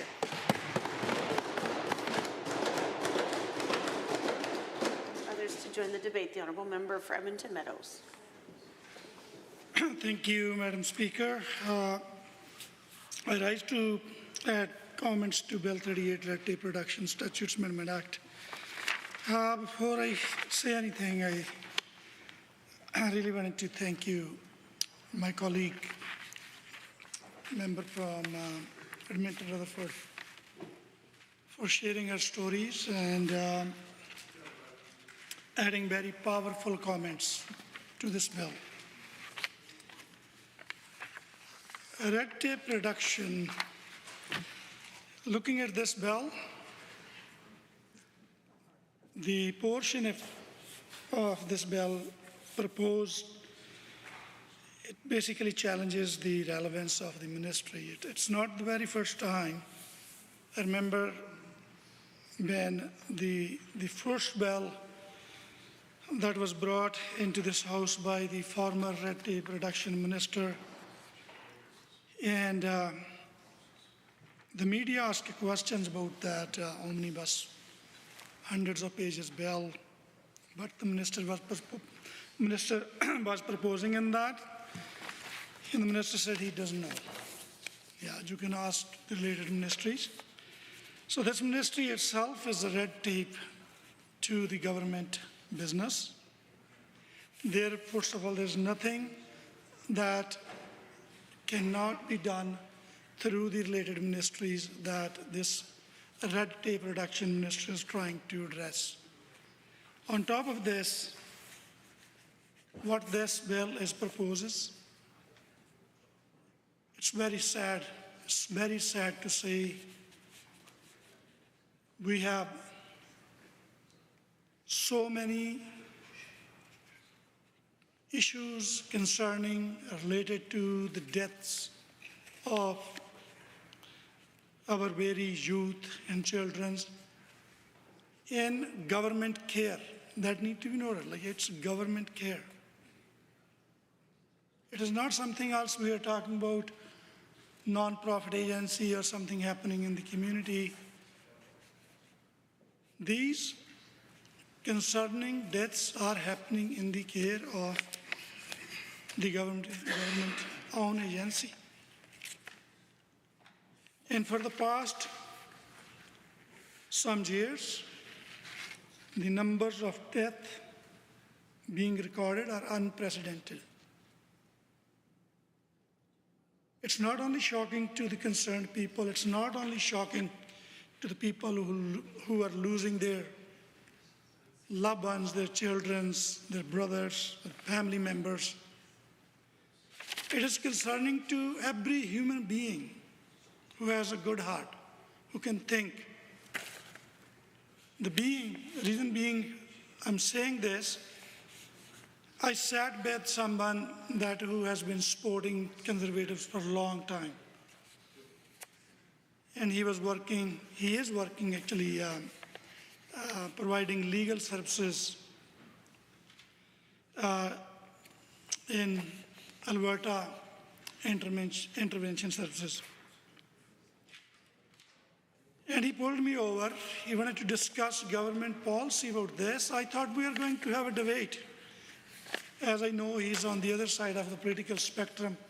He's going to bring a different prospect. And I was surprised to hear from him. He says the government policy is deliberate,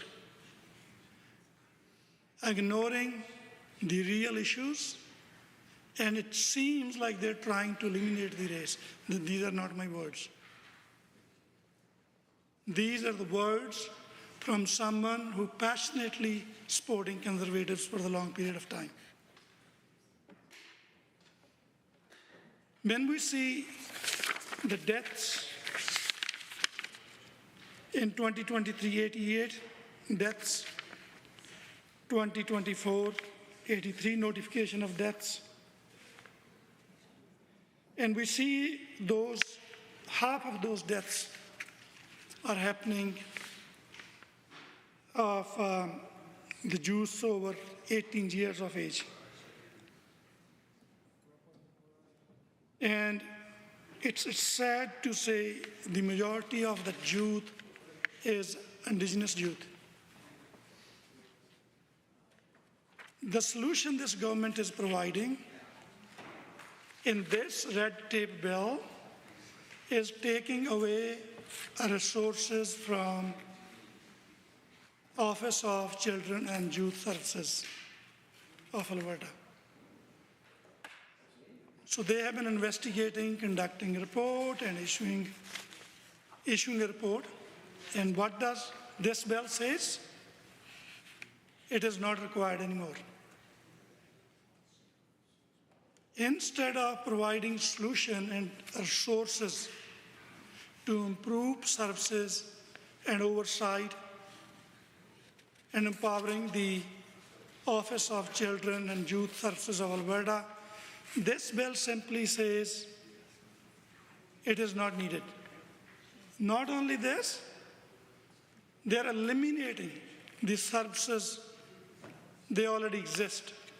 It's shameful. Madam Chair, I strongly oppose this bill.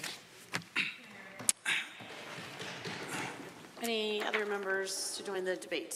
Third reading of Bill 36. Seeing none, would the minister like to close debate? The Honourable Minister of Service Alberta and Red Tape Reduction has moved third reading of Bill 38, the Red Tape Reduction Statutes Amendment Act 2025. Those in favour of the motion for third reading, please say aye. Aye. Any opposed, please say no. No. So carried. A division has been called. Ring the bells.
members, the division has been called on Bill 38 in third reading. All those in favor, please say, all those in favor, please stand.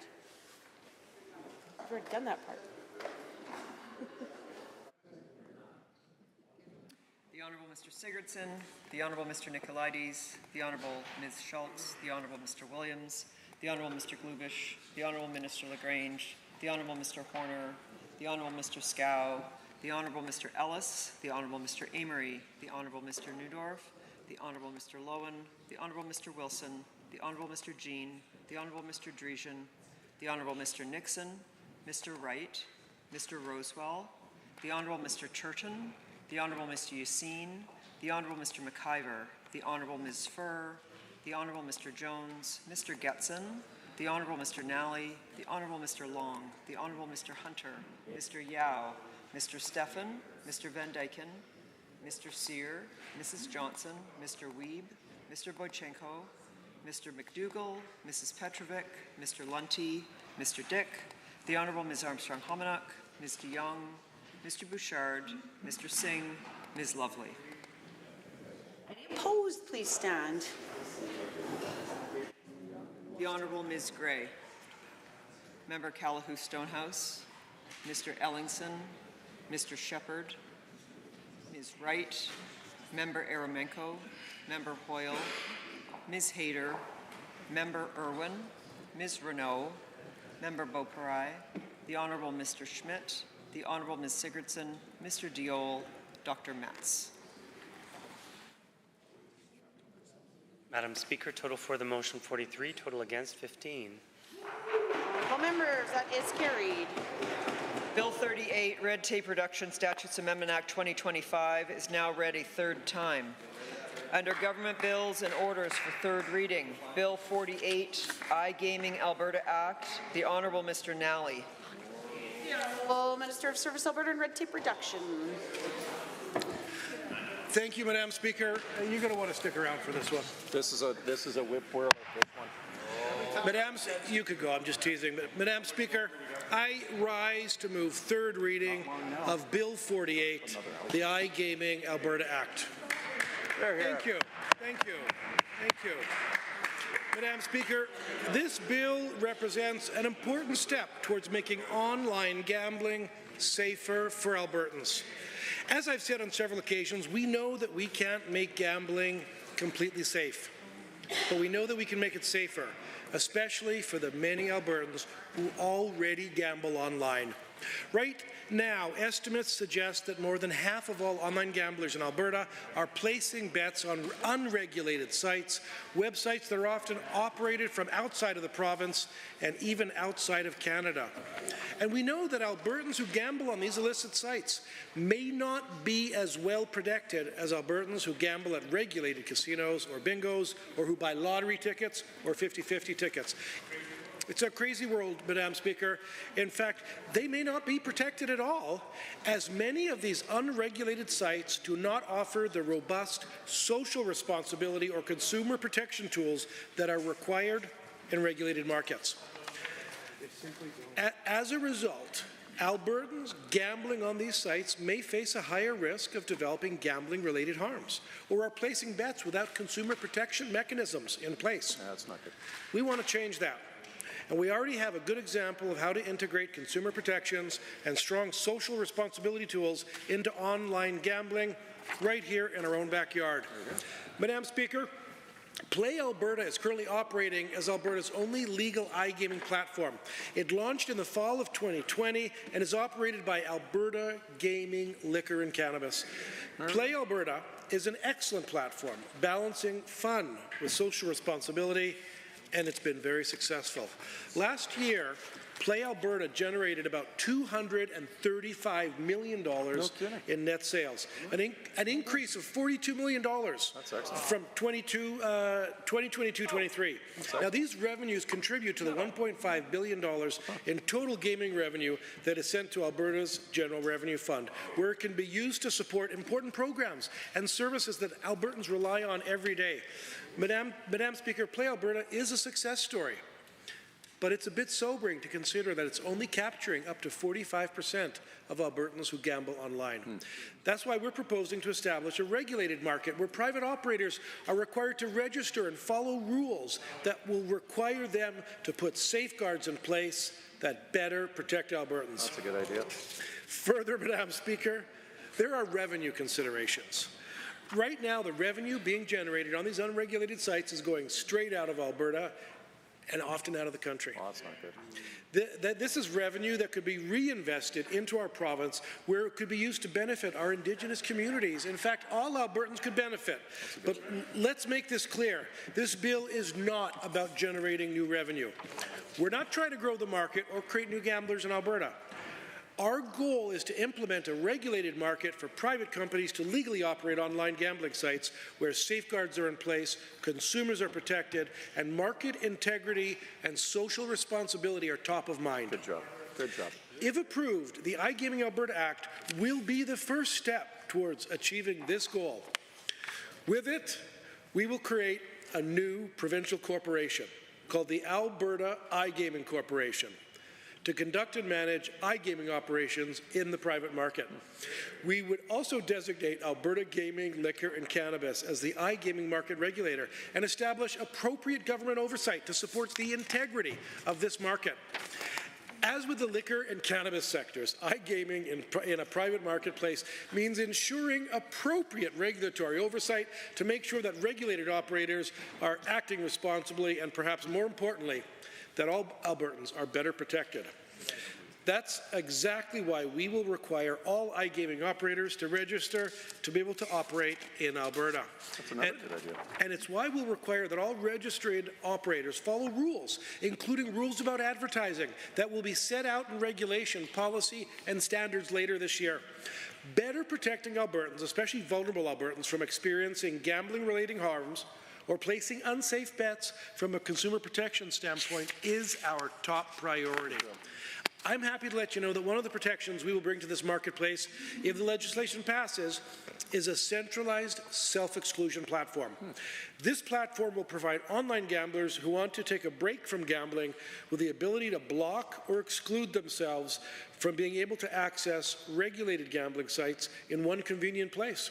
Just as Albertans who choose to gamble on Play Alberta or at Alberta's casinos and racing entertainment centres can already do. So there you have it, Madam Speaker.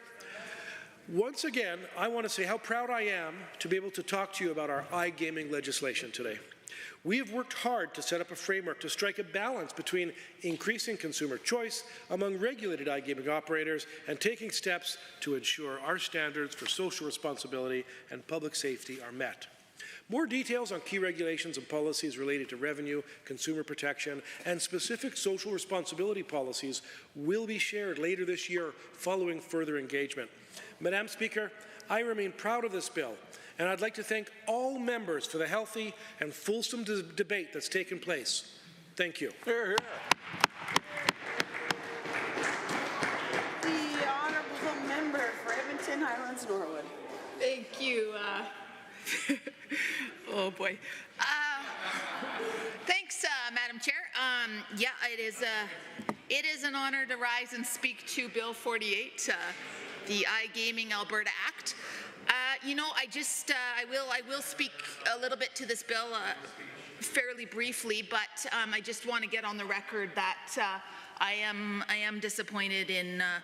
You know, the minister had much enthusiasm for Bill 48, and got to respect anyone who's keen about a piece of legislation, but you know, seeing their unwillingness to accept our amendments on the previous bill, Bill 38, red tape, and especially after hearing the incredibly compelling debate from my colleague, the member from Edmonton Rutherford, I just needed to mention that that was pretty hard to witness, and then seeing the government all vote in support without considering the real lived experiences of Indigenous folks in this province. Anyways, I digress. Let me speak to Bill 48. You know, I think there's a couple things that I want to get on the record. You know, I've talked in this chamber a lot over my 6 years as an MLA about my teaching background, teaching in rural Alberta. You know, I mostly taught senior high social studies, but you know, sometimes when you're at K-12 schools, and then the second school I was at in Forestburg, Alberta, I was a vice principal, you kind of got to fill the timetable a bit. So I had the honor, and any teachers out there watching will laugh at this, but I had the honor of teaching junior high health. And you might say, MLA, what does that have to do with any of this? Well, you know, I remember distinctly when teaching junior high health, we talked about addictions, and I do remember bringing in gambling as an example.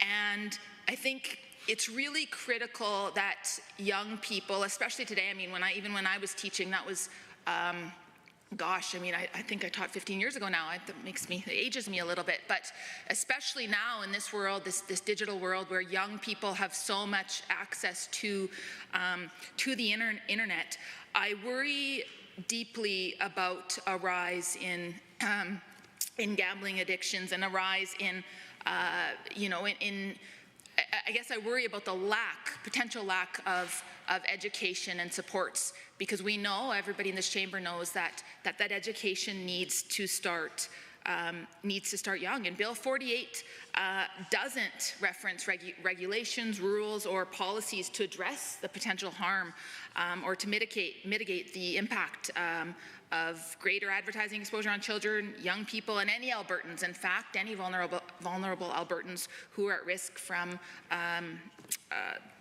gambling activity. And so I really want, the teacher in me and the legislator in me wants to get on the record that education is going to be critical, and I really hope that the minister takes that to heart and works with the Minister of Education to ensure robust curriculum. I mean, it's hard to put my faith in this government on the issue of curriculum when we've seen how terribly they've managed curriculum in the past.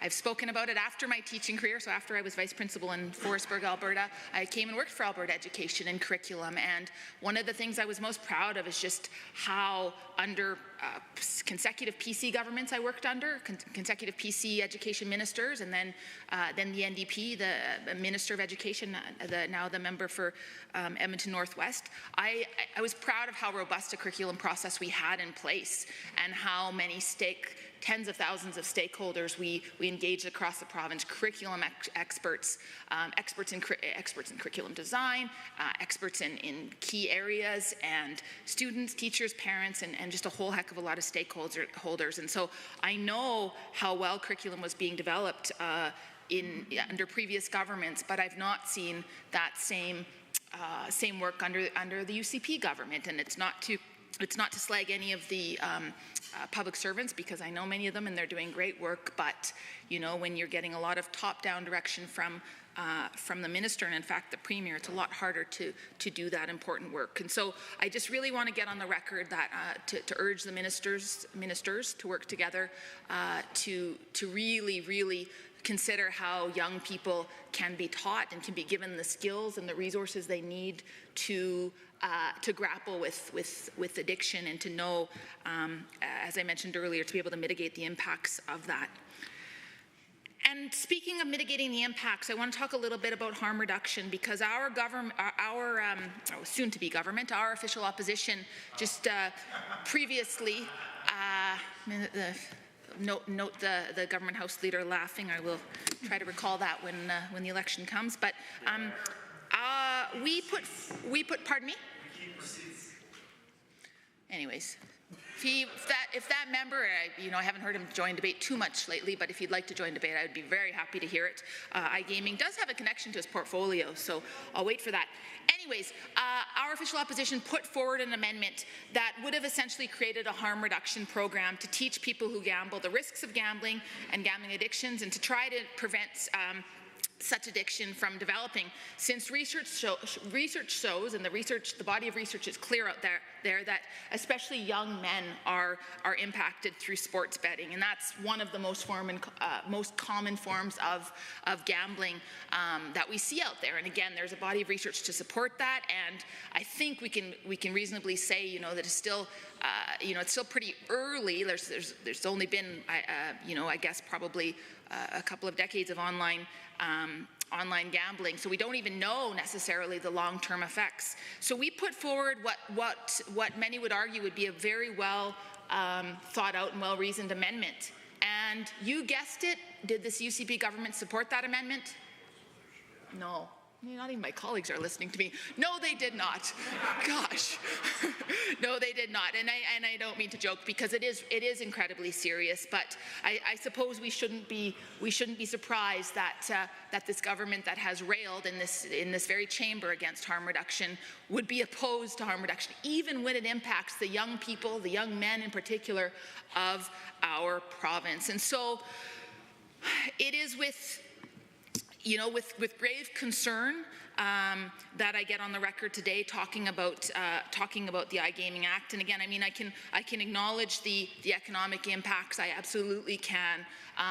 But without a robust plan of harm reduction, without a robust plan of supports, particularly for young people, so that they know how to deal with and how to address and recognize the signs of gambling addiction, I worry greatly that this bill will have unintended consequences. And so with that, I would like to end my comments. Thank you, Madam Chair. Any other members wishing to join the debate? Bill 48, third reading. Seeing none, the Honourable Minister of Service Alberta and Red Tape Reduction has moved third reading of Bill 48, the iGaming Alberta Act. Those in favour of the motion for third reading, please say aye. Aye. Any opposed, please say no. So carried. Bill 48, iGaming Alberta Act is now read a third time. Under Government Bills and Orders for second reading, Bill 54, Election Statutes Amendment Act 2025, adjourned debate, Mr. Dack. The Honourable Member for Edmonton City Centre. Thank you, Madam Speaker. I appreciate the opportunity to rise and speak to Bill 54, the Election Statutes Amendment Act. Very innocuous name for an absolutely not innocuous bill. You know, it's interesting, Madam Speaker, the government's press release, news release for this bill had the title, Improving Consistency and Fairness in Alberta's Democratic Process. I could not imagine a more funhouse mirror or Orwellian description of this bill.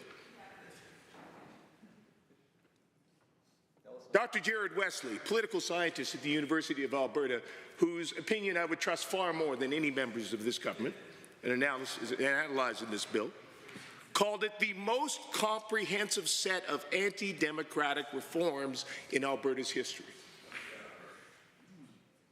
The Minister of Municipal Affairs says that's kind of harsh. Well, I can tell him Dr. Wesley is not a man given to hyperbole, unlike many members of this government, certainly the minister himself at times. Dr. Wesley gave this careful consideration. He has put out a thorough analysis of this bill. And he agrees that this is not a bill about making things better for Albertans, about fairer elections. This is a bill about this government tilting the playing field for itself. Indeed, this is a government that has put so many thumbs on the scale, they've had to start using their toes. You know, we take a look at this, Madam Speaker, and the changes in this bill are going to have profound impacts on our elections here in the province of Alberta. They're going to disenfranchise voters. They're going to pile in dark money. They're going to make it harder for Albertans to be able to vote. Now, these members may choose to laugh at that. They think it's amusing, Madam Speaker, to play around with election laws to try to advantage themselves. Oh, they're laughing at me, not with me, Madam Speaker. Incredible maturity on the government benches tonight on an issue of great importance to Albertans. I would encourage those members to stand up and debate this bill if they are so fond of it, if they think they can. So let's talk about the bill, Madam Speaker. Now, the Premier She spent a bunch of time this year doing a little cocktails and canapé tour of the United States. And she said that was to influence U.S. lawmakers, all the far-right Republicans she sat down with, to block tariffs in Canada. Well, we know that didn't work. The president went ahead with those anyway, but maybe the influence was actually running the other way. Because what Dr. Wesley says is that this bill marks another step in the Americanization of Alberta's democratic institutions. Latest in a long list of democratic transgressions in this province under this government. Let's talk about a few of them. Now, the Premier just recently did an interview. She said they went out and they consulted over the last year. Bill 54 reflects what they consulted with Albertans on. Let's talk about what's in here, Madam Speaker. When they consulted, when the Minister of Municipal Affairs, in fact, consulted with Albertans about vouching, the requirement of voter IDs. You know what Albertans told them, Madam Speaker? 46% told them they opposed removing vouching. They opposed the requirement of photo ID. Every single written submission that minister received opposed removing vouching. What does Bill 54 do? It removes vouching. It makes it harder for individuals to vote. That is in particular going to impact racialized communities, Indigenous voters, Black voters, new voters in Alberta, folks who live in rural areas, seniors. Now, the Minister for Municipal Affairs, when we talked about this on his changes to the municipal elections last year, something they haven't even actually let play out to see what that impact might be before they race ahead with changing it for provincial elections. The minister said he would make it so easy to get photo ID. He was going to make it possible to get it instantly. Madam Speaker, the minister hasn't done a thing. The only thing they have done is open 2 navigation centers which exist for the point of getting ID to folks who are living without housing. There's one in Edmonton, there's one in Calgary. So the minister's contention is for that Indigenous voter in northern Alberta who does not have the ID they need, they should drive to Edmonton to get it. That senior that is living outside of Hannah, if she doesn't have voter ID, she should drive to Calgary to get it at the navigation center there. That is what the minister has done. That is the sweeping changes he has made. And the minister believes if they can't do that, they should be stripped of their right to vote. That is what's put forward in this legislation.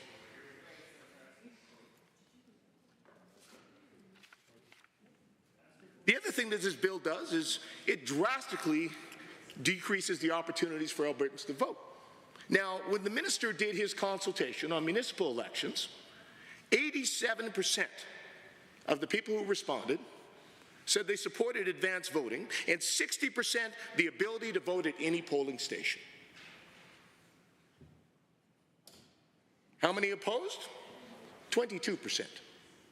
3 times as many Albertans told this minister, this government, that they value the ability to vote in advance, the ability to vote at any polling station. So what do they do in Bill 54?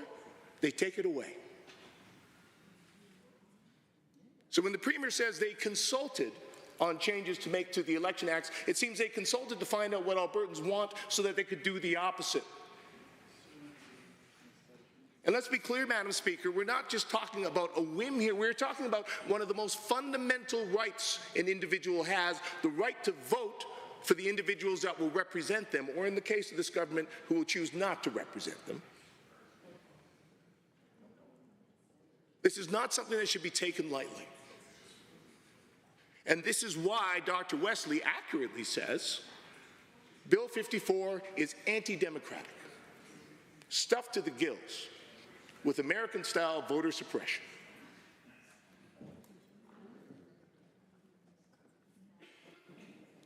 One of the other things in this bill is it brings back the ability for corporations, unions, to make political donations. Something that our government changed when we were in power in 2015, which the Minister for Municipal Affairs voted for, spoke in favor of at the time. But now they are bringing back. And you know, one of the reasons we banned that, Madam Speaker, is because under progressive conservative governments, what we saw was corruption. what we saw was abuse of donations. Look back at 2012. Now, this, conservative governments seem to have a thing for scandals in hockey, Madam Speaker. Because in 2012, then the progressive conservative government, of which the Minister of Municipal Affairs was a member, the Progressive Conservative Party at the time, they received a donation of $30,000 from the Cates family and the Cates Group. Now, the thing was, they didn't declare, well, pardon me, actually it was a donation of $430,000. Pardon me, let me make sure I get the story straight. $430,000. But the thing is, it came in $30,000 chunks. But not really in $30,000 chunks, because it actually came out later that it was a single check for $430,000 that was delivered to the Progressive Conservative Association of Alberta. And then later, they took a list of names of individuals from the Cates family and the Cates Group and divided it up into the chunks so it could get under the line for the maximum amount of donations allowed. That's how conservative governments operate in this province. And now this government is opening the floodgates to be able to start to do that again. So that an individual that has more money, well, they start another numbered company, add another numbered company to the list, you can donate another $5,000. Just keep stacking that up. That is the decision this government is making, to try to tilt the deck, put that thumb on the scale ahead of the next election and put more dark money in.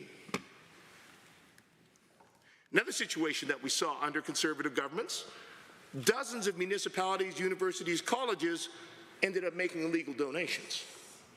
Because again, under the Progressive Conservative Association of Alberta, they loved to lean on municipal officials, university administrators, other folks, to make donations to their party. Now, they couldn't do that legally, but they did. They paid for tickets to their fundraisers through their university, through their municipality. That had to be called out. The elections officer had to announce fines ranging a wide range of fines to address this, because that is what we had under conservative governments. Before we tighten up the rules, widespread corruption and flouting of those rules to flood more dark money in. And that is what this government is choosing to do again with Bill 54, pardon me. Getting confused with the $30,000 checks and everything else that's involved here.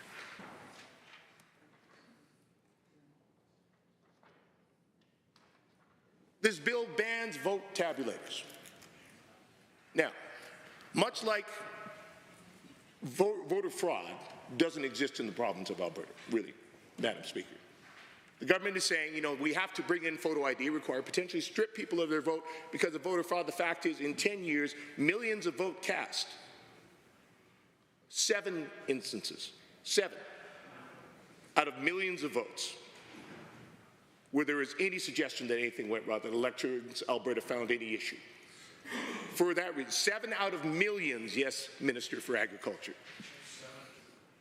7 too many, says the Minister for Agriculture. How many voters in Alberta should be stripped of their vote because of 7 out of millions?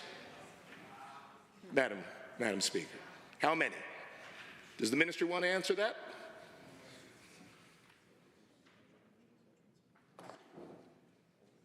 Because I will tell him, 1 person being stripped of their vote is too many. For something that has had no impact on any election in the province of Alberta. But this government is racing ahead. Now they are banning vote tabulators. Again, Madam Speaker, no example of any instance where there has ever been an issue with a vote tabulator in the province of Alberta. Nothing documented.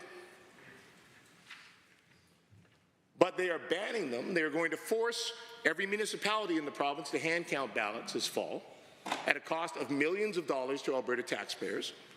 And they're going to spend millions of Albertans' dollars to force every ballot in the next provincial election to be hand counted because of conspiracy theories. because of people who watch too many YouTube videos about Donald Trump talking about stop the steal and Dominion voting machines. That is what this government is basing its policy on, what they're going to spend millions of dollars on through Bill 54. They're going to have to hire. I suppose you could call it perhaps job creation, Madam Speaker, because they're going to have to hire hundreds and hundreds of Albertans because they're giving them a time limit. They have to hand count all of those votes within 12 hours.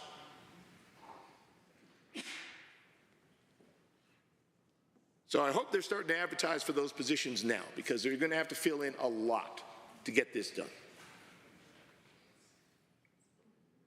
Again, that is not about making elections more transparent, Madam Speaker. That is not about making things more efficient. That is not about doing things fairer for Albertans. It is about a government that is putting its political interests, playing to its extreme base, trying to tilt the tables in its favor.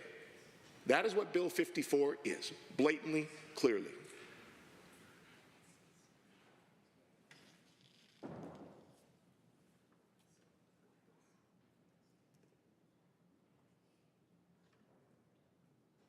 This bill, of course, also, as we have been hearing this week, in my last couple minutes, I'll just touch on this quickly. Of course, this is what the government is using to stoke continuing conversations about separation. This government wants to pick a bigger fight with Ottawa. This government needs a distraction from the fact that there have multiple investigations ongoing into one of perhaps the biggest cases of corruption in Alberta government history. So to distract from that, they are cutting in half the number of signatures required to force through a referendum on Alberta separation from Canada. Now, to be clear, every time we have one of these referendum votes, Madam Speaker, or one of these recall votes for which they are also lowering the threshold, that will come at a cost of thousands, if not hundreds of thousands of dollars to Alberta taxpayers.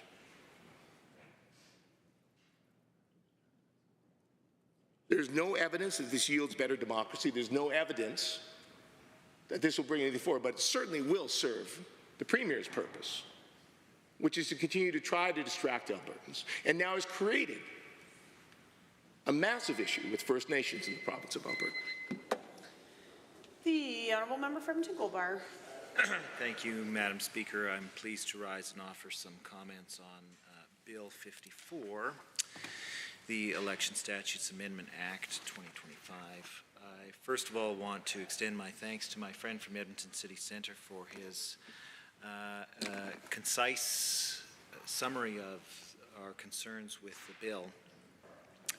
And certainly I share a lot of the concerns that the member from Edmonton City Centre raised with respect to opening the floodgates to dark money, to eliminating vouching for people without identification, to eliminating vote anywhere clauses in the Election Act. All of those are concerns that I have with the bill as well, but I want to focus my comments this evening with respect to the changes to the Citizens Initiative Act, the Recall Act, and the Referendum Act, because these have been the focus of quite a lot of public commentary over the last couple of days, and so I thought I would add something to that debate.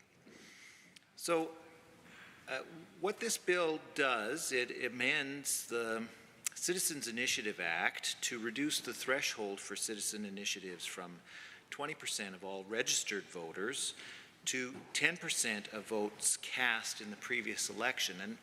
And so I just had a look at the last results of the results of the 2023 provincial election, just to see how many signatures are required for initiating a citizens initiative under the old or the current regime, and I guess under this proposed regime that's here in Bill 54. So under the current legislation, with 20% of all registered voters being required to sign onto a citizens initiative, that would have required 573,547 signatures, because 2,088,000 867,737 voters were eligible to vote in the last provincial election. Now, according to my calculations, 1,706,304 people actually voted in the 2023 provincial election. And under the proposal that we are discussing here tonight, only 10% of those people who actually voted would be required to sign on to a citizens' initiative. And so you calculate 10% of 1,706,304 and you get 170,630.4 people. Madam Speaker, I leave it up to people smarter than I to figure out how they're going to get 0.4 of a signature, but there we are. So what you get is currently the state of the Citizens Initiative Act requires 573,547 signatures. Under this legislation, if it should pass, you only need 170,630 signatures. That's a difference of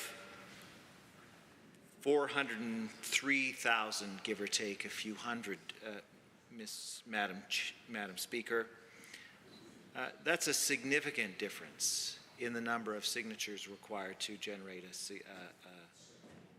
citizens' initiative. You know, 573,547 is approximately half of the population of the city of Edmonton, the greatest city in the province of Alberta, nay, the entire country, Madam Speaker.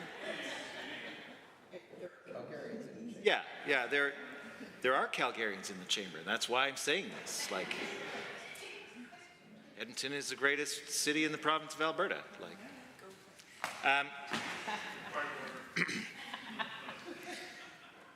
but under this proposal, only 170,630 people would be required to sign on to a citizens' initiative, which is approximately the combined populations of Red Deer and Lethbridge. So a significant reduction in the number of required signatures to generate a citizens' initiative. And now, just because I like to have a little bit of fun with numbers, Madam Speaker, and because my whip has told me that I have 15 minutes to fill, this proposal also extends the signature collection period for citizen initiatives from 90 to 120 days, which gives petitioners more time to gather support. So if you look at the current legislation, to get 573,547 signatures in 90 days, you would have to average 6,372 signatures a day. It's a lot of ink. I know the President of the United States was recently on television saying that he thinks that only 5 pencils is required per person. I hope that he didn't mean somebody who was collecting signatures for a citizens' initiative in Alberta, because at 6,372 signatures a day, you might well exceed the allotment that the President has given you for pencils. But under this proposal, Madam Speaker, to collect the 170,630 required signatures for a citizens' initiative in 120 days, you would only need to collect 1,422 signatures a day. That's approximately 20% of the required number of signatures per day. So you could imagine that, you know, people who would have to run from door to door to collect signatures under the current regime could casually stroll from door to door and pet the cats and dogs that they meet along the way.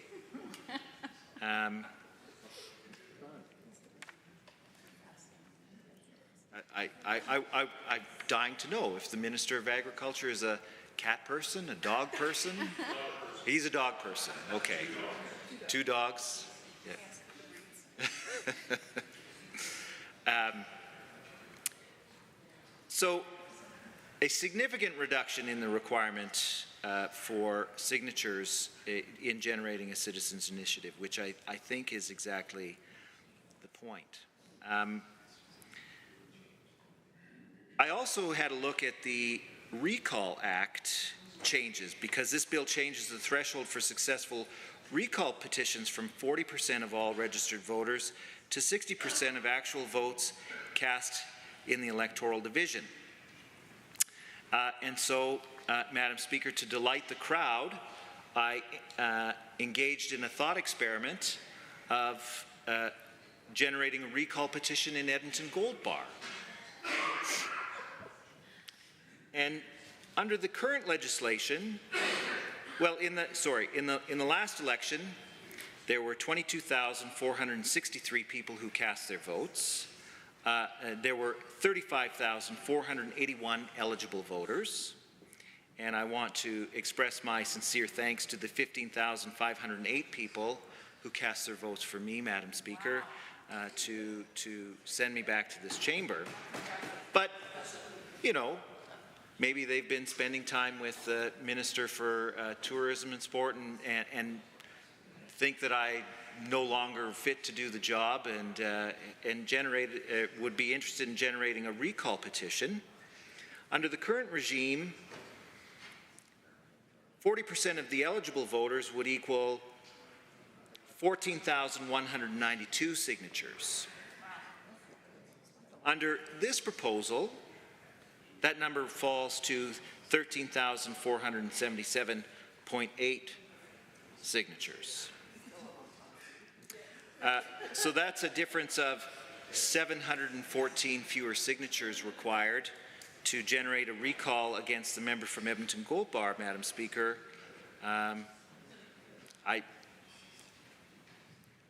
I suspect that might make the attempts to recall the member from Edmonton Gold Bar a little more enticing, just because of the reduced effort that will be required under this proposed legislation. And again, you know, because I really enjoy numbers, Madam Speaker, and the buzzer has not yet gone off, unfortunately. This bill extends the petition submission period from 60 to 90 days, providing more time to collect signatures. And so under the current legislation, in order to collect 14,192 signatures in 60 days, you would have to average 158 signatures a day. Under this proposed legislation, in order to collect 13,477.8 signatures, you would only have to collect 149 signatures a day. So a significant reduction of 9 fewer signatures a day that are required to generate a recall petition against the member from Edmonton Gold Bar.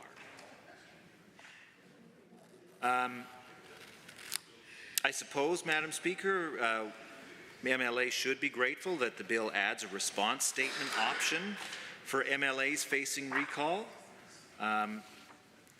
You know, I'll just say that out of an abundance of caution, I've already prepared my response statement. I certainly hope that there isn't a word limit or any kind of editing requirements that will be forthcoming in the legislation, because I don't want to go back and redraft this. But I suppose that you know, because the government is proposing to reduce the number of signatures required to generate a recall initiative, the likelihood of these things happening goes up, and so offering MLAs a chance to draft their responses in response to these recall initiatives is probably a good thing in case that MLAs want to defend themselves.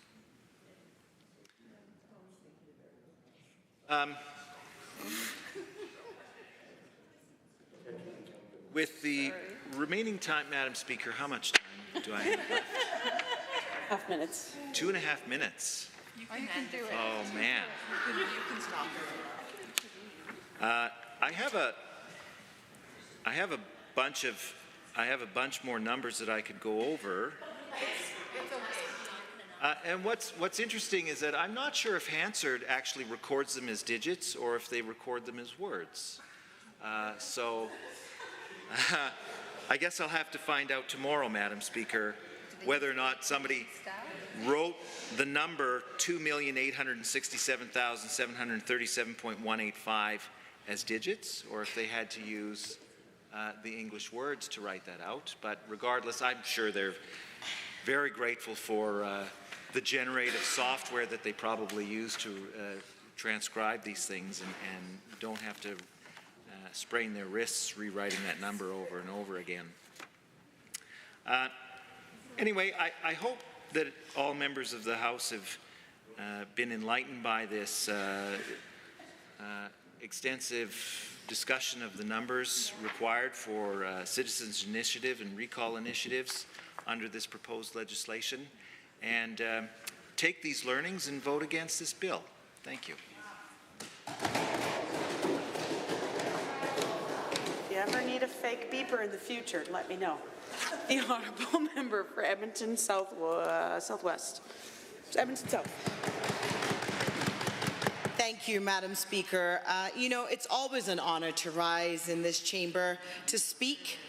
However, it is with great frustration and disappointment that I have to rise and speak to Bill 54, Election Statutes Amendment Act 2025. Madam Speaker, what we're seeing with this UCP Government Bill 54 is what I can only describe as contempt for our democratic institutions and systems. And it is extremely disappointing to see this level of political overreach that this UCP government continues to exhibit, which knows no bounds. We continue to see the UCP government erode away the electoral processes that keep our systems above reproach, and one must assume such overreach as this is likely only for their political gain, feeding into the narrative of far-right extremists and a fringe base. We've seen this government do this last year with Bills 18, 2021, massive attempts to consolidate power and authority in the hands of the Premier and Cabinet. And like those bills, Bill 54 is an attack, a direct attack on our democracy, and it's authoritarian in nature, without doubt. The Premier and the UCP government are looking at every corner of this province to see what they can get their hands on. Pensions, police reform, healthcare, schools, local councils, and any dollar spent anywhere in this province and any decision made by anyone. Everything. And that includes making it harder for Albertans to have their voices heard through elections. Bill 20 did this by requiring an individual to be on the permanent voter register and have a valid voter ID to vote. It also removed the ability to vouch for someone who wants to vote but doesn't have ID. We know that such strict regulations will no doubt have grave impacts and will particularly disadvantage a number of folks in this province. Racialized folks, Indigenous, Black communities, as well as those who are new voting Canadians who may not even be aware of what's new and what was old and what the changes are.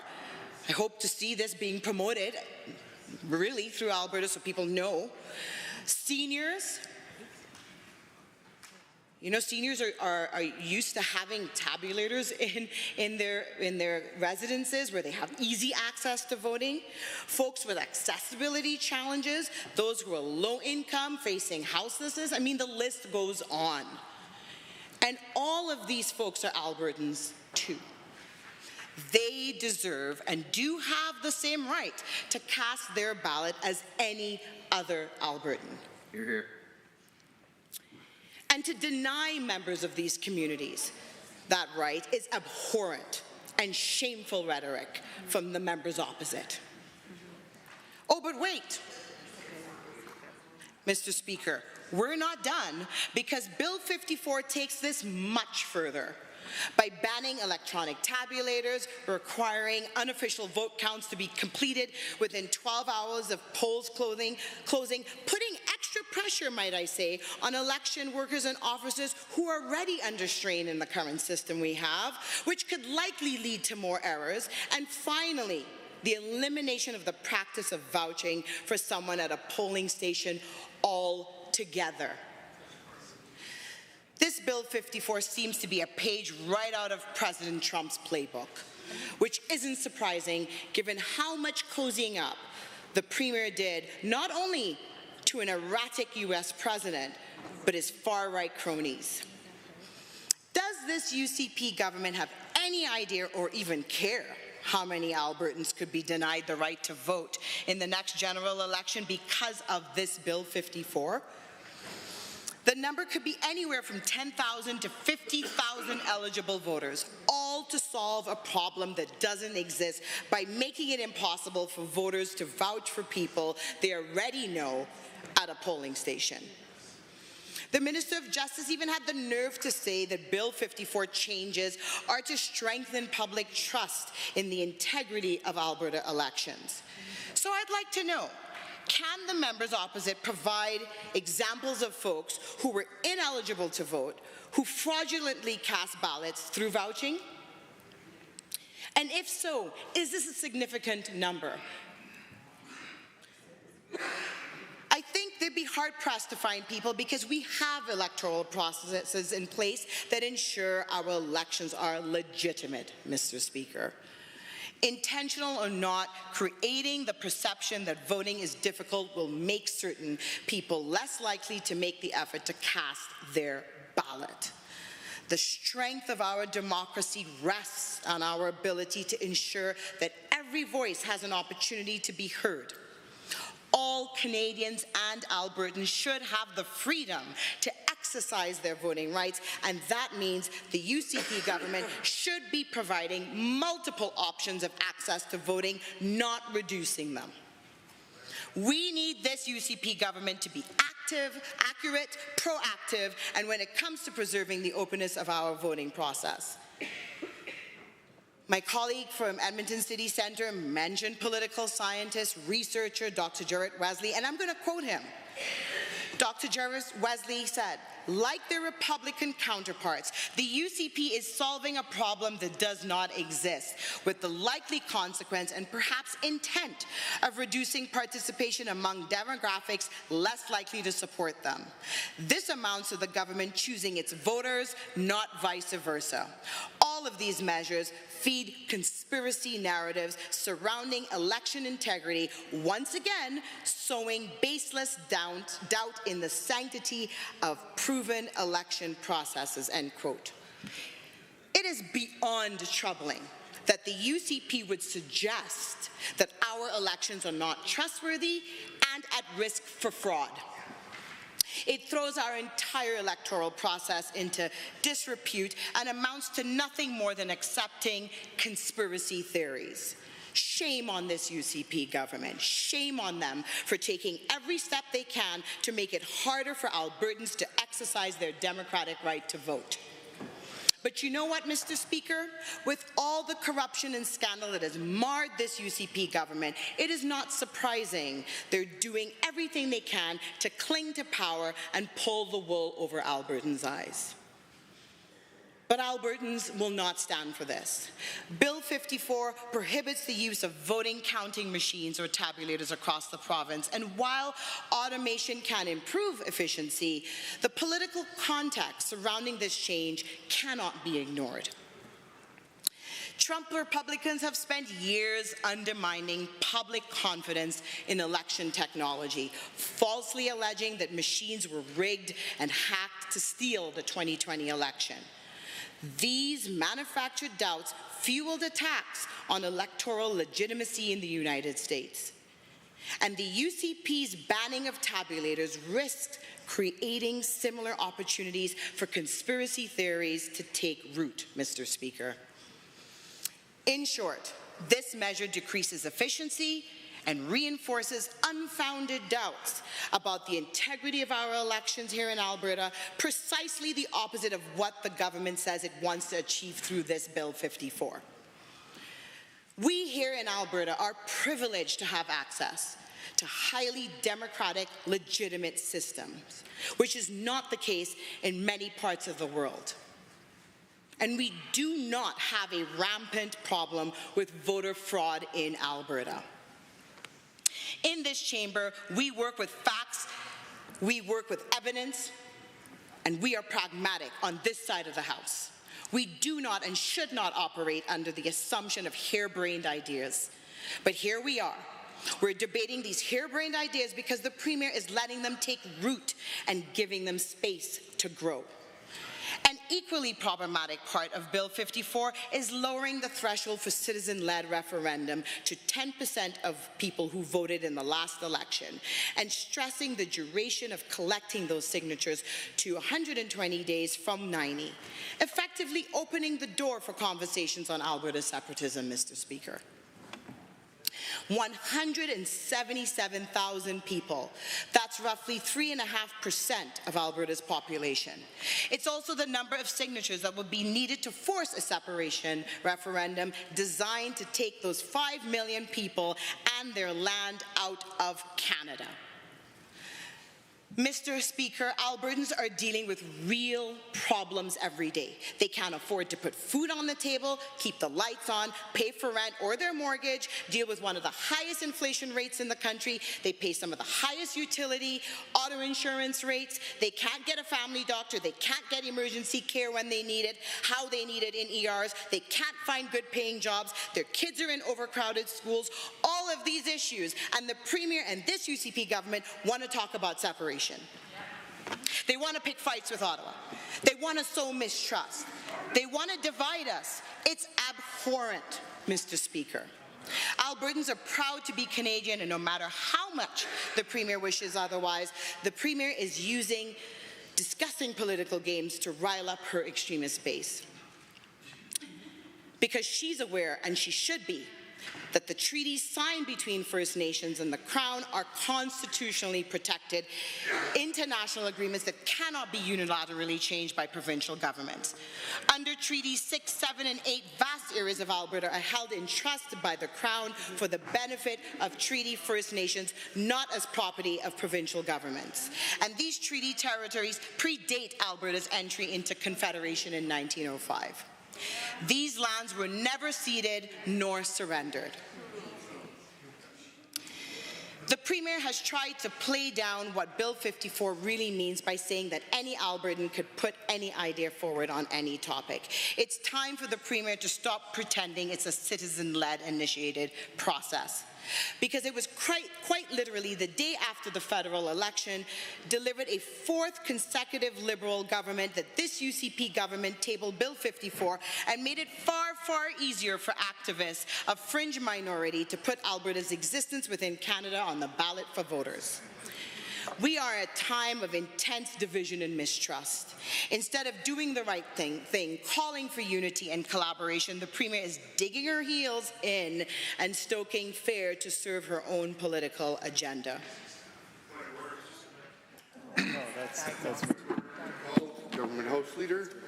Thank you. I rise on 23 HI and J, and I hate to interrupt the member opposite in what was clearly a very impassioned speech, but to suggest the Premier is deliberately stoking fear, Mr. Speaker, that is clearly attributing false motive to the Premier. There has been a number of references in this speech to the Premier associating herself with an extremist base, which has been claimed which has been ruled as a point of order in the past. I know the hour is late, but it doesn't mean the rules no longer apply. I would ask that member certainly improve the level of debate that we're engaging in this evening, because that clearly is a point of order, and I think it's ridiculous the member thinks that's appropriate for this chamber. Agreed. The Opposition Deputy House Leader. Mr. Speaker, I would disagree with the Honourable Government House Leader. This is not a point of order, it's a matter of debate. So he raised the issue of implying motivations. The member is not implying any motivations. He is simply noting what the Premier is doing. She is expressing her opinion about what these actions of the Premier's are. She is not opining in any way on what the Premier's motivations are in doing so. So when she says the Premier is stoking fear, that is her analysis of the behaviour, the actions that are being taken by the Premier and this government through Bill 54. Again, not implying what the particular motivations are of the Premier in doing so, but simply noting what is happening. I'll give it to you for your ruling, Mr. Speaker. Thank you for both of your submissions. I do not believe this is a point of order at this time. It is a matter of debate, and it is a discussion that's very close to the edge of implying motive. And so I want to encourage the member to move forward in her debate with caution, to ensure that we are able to exist in this chamber under a good level of decorum. So the member can proceed. Mr. Speaker, through Bill 54, the UCP is making the everyday lives of Albertans infinitely harder. But on this side of the House, we know that the vast majority of Albertans do not want this bill and see through these political games. Even if the consequences are dire, the UCP claims Bill 54 is about democratic renewal, but it's really about manufacturing a sovereignty crisis days after a federal election. Albertans are proud Canadians who value their place in our federation while expecting fair treatment and respect for provincial jurisdiction from Ottawa. Instead of creating mechanisms to divide us from Canada, we need to strengthen Alberta's position within Confederation. We should focus on collaborating with other provinces on issues of mutual concern rather than isolating Alberta through divisive sovereignty rhetoric. Bill 54 is meant to divide us, Mr. Speaker. The Premier and this UCP government should be absolutely ashamed of themselves for bringing this terrible bill forward, in my opinion. I stand firm in opposition to Bill 54. Thank you. Are there any other members wishing to speak to Bill 54? Seeing none, I am prepared to call the question. The Honourable Minister of Justice to close debate. That is waived. The Honourable Minister of Justice has moved second reading of Bill 54, Election Statutes Amendment Act 2025. Does the Assembly agree to the motion for second reading? All those in favour, please say aye. Aye. Any opposed, please say no. No. The motion is carried and a division has been called. Call in the members.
Fellow members, the division has been called on second reading of Bill 54, Election Statutes Amendment Act 2025. All those in favor of the motion, please rise.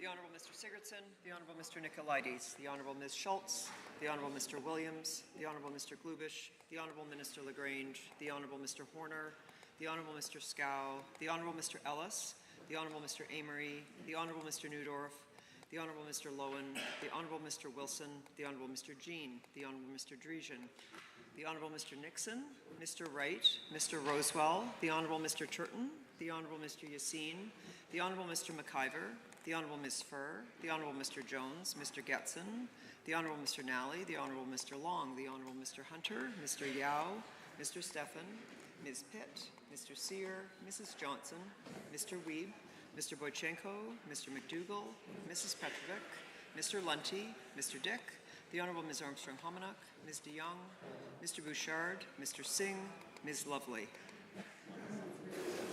All those opposed, please rise. Member Calgary Stonehouse, Mr. Ellingson, Mr. Shepherd, Ms. Wright, Member Eremenko, Member Hoyle, Ms. Hayter, Member Irwin, Ms. Renault, Member Beaupre, the Honourable Mr. Schmidt, the Honourable Ms. Sigurdsson, Mr. Diol, Dr. Metz. Mr. Speaker, total for the motion 43, total against 14. That motion is carried and so ordered. Bill 54, Election Statutes Amendment Act 2025 is now read a second time. Under Government Bills and Orders for second reading, Bill 55, Health Statutes Amendment Act 2025, adjourned debate. Honourable Ms. Schultz.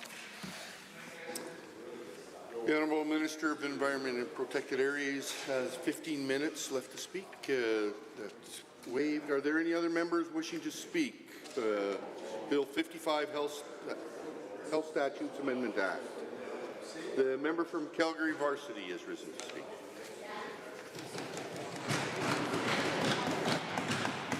Thank you very much, Mr. Speaker. I'm pleased to speak to Bill 55, the Health Statutes Amendment Act 2025.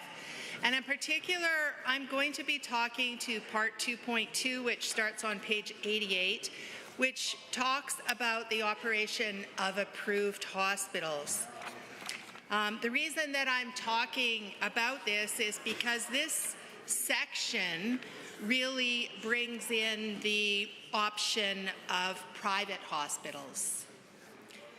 Canada has a single-payer, publicly funded healthcare system.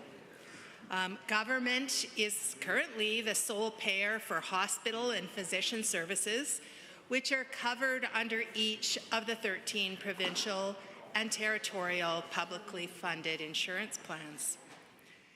Healthcare services are in fact delivered in a variety of ownership structures and ways. We currently have publicly owned facilities, such as our hospitals in Alberta. At least we do until now. In Ontario, they do have some private-owned, not-for-profit facilities. And we know that physician-owned small businesses are another way of delivering practice. And we have corporate-owned, private, for-profit, investor-owned facilities, such as we now have in our private surgical clinics. And this bill opens the door to having private hospitals. Anytime the healthcare system in Canada is strained, we hear calls for expansion of private healthcare as if that were a solution. And indeed, it's a very reasonable thing to think about that. But when we look at the research over decades and from around the entire world, we find that indeed that it is a myth to think that we can move to a private system instead of a public system and actually improve our healthcare system. Private pay allows individuals to pay out of pocket or through some other methods such as insurance for their healthcare. Private investor-owned delivery uses public funds to pay for care which is delivered in a profit-motivated, investor-owned facility. This means that whatever the public pays has to build in a profit.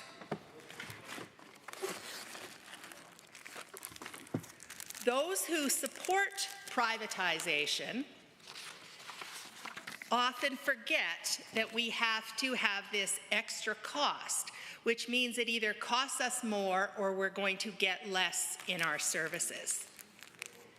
The evidence really tells us that private pay does not alleviate wait times in the public system. With our growing surgical backlogs, it's tempting to believe that allowing individuals to pay privately will take them out of the queue so that other people can access the services.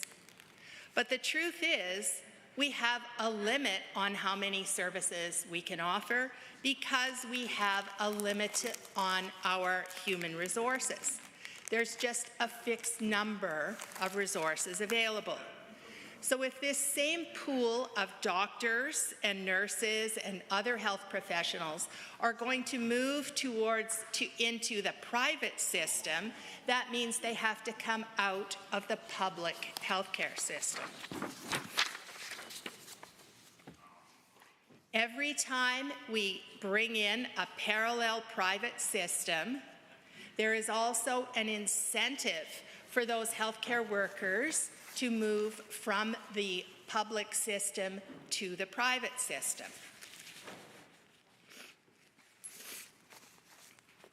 Healthcare workers may be paid more in the private system. They may have more control over their hours. They may have an easier group of patients that they're caring for. So the stress level may be a lot less. And so we see this move into the private system. And indeed, we are seeing that here in Alberta now in our private surgical facilities, because anesthesiologists are not only moving more and preferentially to the private system rather than the public system because of the lousy contracts that were made with these facilities that guarantee them a certain number of cases and that guarantee them staffing by anesthesiologists. But they have an easier job, they can get home, they don't have to do call in our hospitals, and they can make more money. Because the way the billing system works for anesthesiologists, it's not a per hour rate. It's a rate for the surgery, and then the longer it takes, there's a much lower rate that they get to bill after that. So you're really incentivized to do a lot of cases rather than longer, more complex cases. So we're going to see more people moving to do the simple cases, and lots of them. There's more money to be made. So one of the things also to note is if we look at around the world at different systems, in Germany they have a parallel system where they have both private system as well as a public system. And for a person living in Germany to opt out of the public system, first there's a means test to make sure that they make enough money that allows them to move out of that system. Then they're in that system and they can't move back.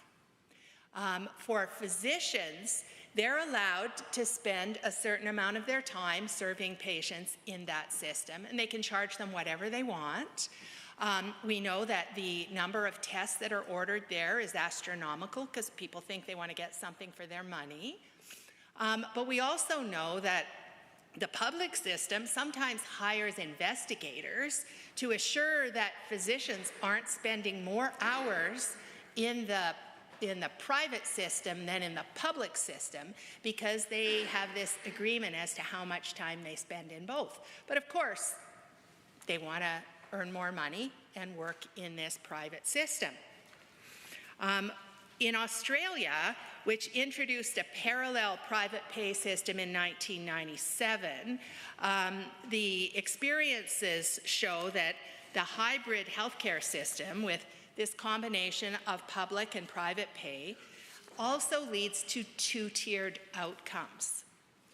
Public pay patients wait more than twice as long for their surgeries compared to the private pay patients.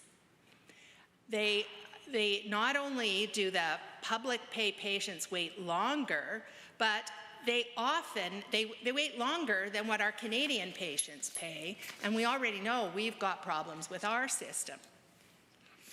We also know that what happens in these private systems, these private hospitals, like we're talking about in this bill, is that patients often have to pay out-of-pocket payments on top of what is paid for in this system, and that half of cancer patients are paying more than $5,000 a year out of pocket in medical expenses, and that those in the lowest socioeconomic group are 37% more likely to die of their cancer than those in the highest socioeconomic group.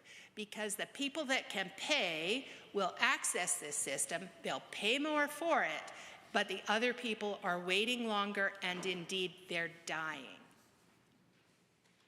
The other issue is that patients who access the private system when they run parallel are not always informed of their public treatment options. They often have difficulty assessing what the costs are going to be in the private pay system until they're in need. And I want to tell you about a family member of mine who really was not in favor of the idea of private health services, but lives in Montreal and had difficulty accessing a physician, and you can quite easily get privately paid physicians there. So that's fine. She's reasonably healthy, sees a physician, that goes well, then goes back for health screening testing, and was not informed that the pathology associated with that health screening could have been sent to the public lab, but no, it got sent to a private lab without any discussion, and there's a bill of $600 for the pathology because, as we know from studies, people do not know ahead what their options are.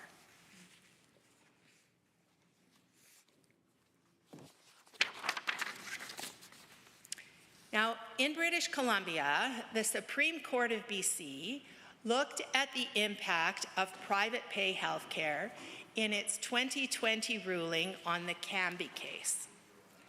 This was a case looking at private surgical facilities. And remember that this is court evidence, so people couldn't tell lies. They had to present the real evidence. The ruling was that there is considerable evidence and literature that where there is a duplicative private healthcare system, physicians reduce their time and efforts in the public system.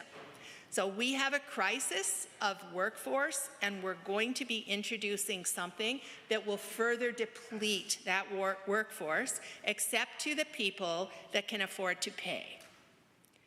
This change, this movement of people, leads to increases in wait times for care in the public system. This decision was upheld in the BC Court of Appeal in 2022. And in their ruling at that time, the justices found that suppressing all private care is necessary to assure access to medically necessary care is based on need and not on ability to pay.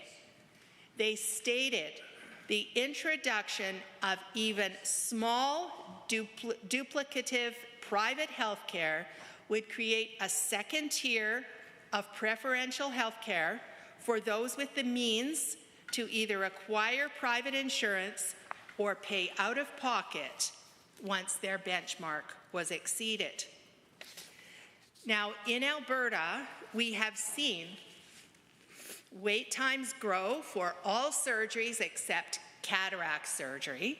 So one other type of surgery has stayed level, but 9 of 11 surgery wait times have grown over the last few years since there's been this massive expansion of use of private surgical facilities for important surgery, but at the expense of other surgery. We're seeing that cancer surgeries are getting longer and longer, and whereas I don't want anyone to be suffering in pain with the need for their hip and knee replacement, I would place death of people higher on my needs scale, and that is not what we're doing in this healthcare system. So private pay does not reduce wait times because overall we lose people to the private system. We lose our workers to go to the private system. So allowing some individuals to pay to get to the front of the line just rearranges the line. We may see more procedures because you can do the simple ones, but we're not seeing any change in wait times in the things that are complicated and that we need to do. And by bringing in private hospitals, we're going to be adding another layer of changing the rules around who gets what and who pays for what. We know that wait times are serious, but we need to address the challenges. Now, there are ways that this can be done within a publicly funded healthcare system, but instead of actually refocusing and focusing on those needs, what we're seeing are changes. So a private hospital is going to break up this. Thank you. The member for Edmonton, Beverly Clareview. As we begin to have our discussions this evening on Bill 55, the Health Statutes Amendment Act, I thought I might start with what it is Albertans want out of their health care. And certainly there have been study after study, poll after poll. I'm sure that all of us have knocked on enough doors to know that what Albertans want, they want a few more doctors. If you go through the Find a Doctor tool that appears on the internet these days and you look up Edmonton Beverly Clareview just today, you will find that there is a total of 1 doctor accepting patients. If you are looking for a female doctor, you're not going to find one in the northeast part of Edmonton. Albertans want more doctors. Albertans don't want to spend their time waiting in emergency rooms. They don't want to spend their time being triaged endlessly. Perhaps moving from the loading dock like my dad did about 1.5 years ago, staying in that loading dock with the paramedics who very kindly stayed with him for about 3 or 4 hours, moving into the hallway for about a day-ish, and then finally getting a room for the next 2 or 3 days of his life. Nobody wants that. No one wants that for the family, but yet that is where we are. Albertans also want to spend less time waiting for surgery consultations, to say nothing of the actual surgeries that they may need for whatever the reason happens to be that they need that story. We know that there have been problems getting referrals and waiting and waiting and waiting and waiting some more to see that doctor just for that basic consult. That isn't the actual surgery, Mr. Speaker. Albertans spend their lives waiting for health care that they should be able to expect from this government, and yet they cannot expect it. And this bill does nothing, absolutely nothing, to remedy any of those expectations. Albertans want publicly funded and publicly delivered health care that meets the needs of their families, their loved ones, and themselves. And we've often heard the saying that The biggest thing everyone should be thinking of is that no one should have to use their credit card to pay for the health care they need, but that is exactly what this bill opens us up to. And in the midst of an affordability crisis, and I know that my colleagues have talked about this, the fact that we're going to be allowing a greater corporatization and privatization of our lauded, we feel very Canadian about our healthcare system, Mr. Speaker, but our lauded healthcare system, and we're going to allow all of this big money to come in, means that absolutely people are going to have to bring out their credit card to pay for the healthcare that they should be able to expect from this system. We're also in the midst of an existential crisis about our country, and here we are dealing with this instead. We shouldn't be. We should be able to expect that our government is actually going to fix the parts that need to be fixed, bolster the parts that need to be bolstered, instead of just kind of blowing up the whole system and telling us that it's okay, trust us. When we talk about these new hospital operators, we don't mean the really bad people from the States and those big private equity firms, and we don't mean the big insurance companies that won't actually pay for the health care that people need. Trust us. Well, Mr. Speaker, Albertans can't trust this government. There's been too much evidence over the last year and a half. All of this should have been possible. Changes should have been possible. I should be able to go to the Find a Doctor tool and actually find more doctors that are working in a team environment. My father should not have had to have ever been placed in a loading bay because there was no room in that hospital. Patients should expect quality care from healthcare providers that have working conditions that are appropriate to the job that we are expecting these folks to do. But instead we're left with all these cuts, with this new entry into privatization, with a lack of workforce planning that my colleague just talked about. And what we are left with, and what this bill absolutely will provide, will not leave Albertans with the sort of health care they both expect and deserve. And certainly, one of the things that I know my constituents don't want, and I know this because I've heard this from them, is Trump-style health care or privately operated hospitals that not only cost more, but provide less. And we already know, we've been talking about it for the, better part of a couple of months. There are questions about corrupt care and the veracity of the chartered surgical centers, who's paying for what, the potential for bloated contracts. And this bill, while at first glance, and as my colleagues from Edmonton-Glenora noted earlier, could be seen as to be important, but perhaps without any major or sweeping changes, except that absolutely isn't the case.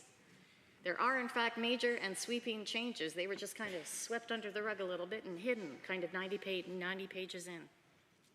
So we've also heard over the last little while that the government is getting its ideas from other countries. So I just thought I'd touch on Australia for a bit, because we've heard the word Australia fairly frequently. And I found an article that talks about the state of Australia's healthcare system, Mr. Speaker.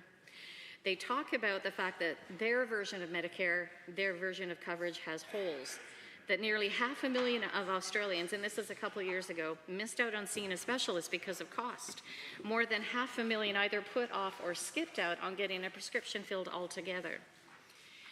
In that new report, they found that Australians were currently spending about $7 billion a year out of their own pockets for an out-of-hospital medical services and medications. And that's even when they are on their own version of pharmacare. They found that treatment waiting periods are so long that patients have no choice but to turn to private treatment providers, but then those private treatment providers are charging above and beyond the rates that they should. For those living with things like obstructive pulmonary disease and chronic kidney disease, the out-of-pocket expense can set a patient back as much as $5,600 a year. For most of us, that's a cost we simply can't bear. We cannot trust this government to keep corporations out of health care when they are bringing corporations back into our elections, Mr. Speaker. And my fear, as I have mentioned, is that this provides that door for those American corporations, again, those private equity companies, the insurance companies, the corporations that own so very many hospitals down in the States, to come on over into Alberta. It's an experiment designed to fail, but the problem is the damage will be done to Albertans, to our brothers, to our sisters, to our grandchildren, to their children's children. And as we know from the experience of the Americans themselves, it's that profit motive that very much and very sadly drives the healthcare experiences of some Americans. And I just wanted to read you a couple of stories. And as we know, the whole insurance system in the States, we've heard just a wee bit about over the last number of months because of some really tragic things that have occurred. There's one patient who says, once I had to be taken by ambulance to the ER. The closest and in-network ER was full and rerouting patients. I got hit with a higher ambulance bill for having to travel further to get to a more rural hospital, and my visit wasn't covered because now it was out of network. There was a person who had an accident with a badly damaged femur. They were on the waiting list for a cadaver replacement. When there was finally a match, went for a clearance. I had a cold, except it was pneumonia, not just a cold. Given that the surgery from the donor the donor part was time sensitive, the anesthesiologist used a combination of sedatives that were safe because of the pneumonia. But the healthcare insurance company insisted that the anesthesia was not medically necessary during a surgery in which my knee was being cut open and my femur was being operated on. I appealed, but I lost. I got stuck with an $11,000 bill. I don't want anyone in this province getting stuck with an $11,000 bill. For many of the folks who live here in this province, that could easily be half of their entire wage for an entire year, Mr. Speaker. 5,500 hospitals in the U.S. were followed from between 2018 and 2022, a period of only 4 years, and during which time, of course, we had COVID. The dollars per hospital in the U.S., the net patient revenue went from $183.9 million in 2018 to $223.7 million in 2022, and that was, 3 years ago already. That was an increase of about 5% annually. That's extra and above profit for those corporations. Private hospitals, Mr. Speaker, are not about serving the patients. They're about serving the profits of the shareholders of those hospitals. We shouldn't even be considering for a moment that sort of healthcare system here. This is not what Albertans want today, and it certainly wasn't what Albertans wanted a number of years ago when Medicare first came in. There are some basic values that come along with our Medicare system. It should be universal. Should be portable, it should be administered publicly, it should be comprehensive, and it has to be accessible for all.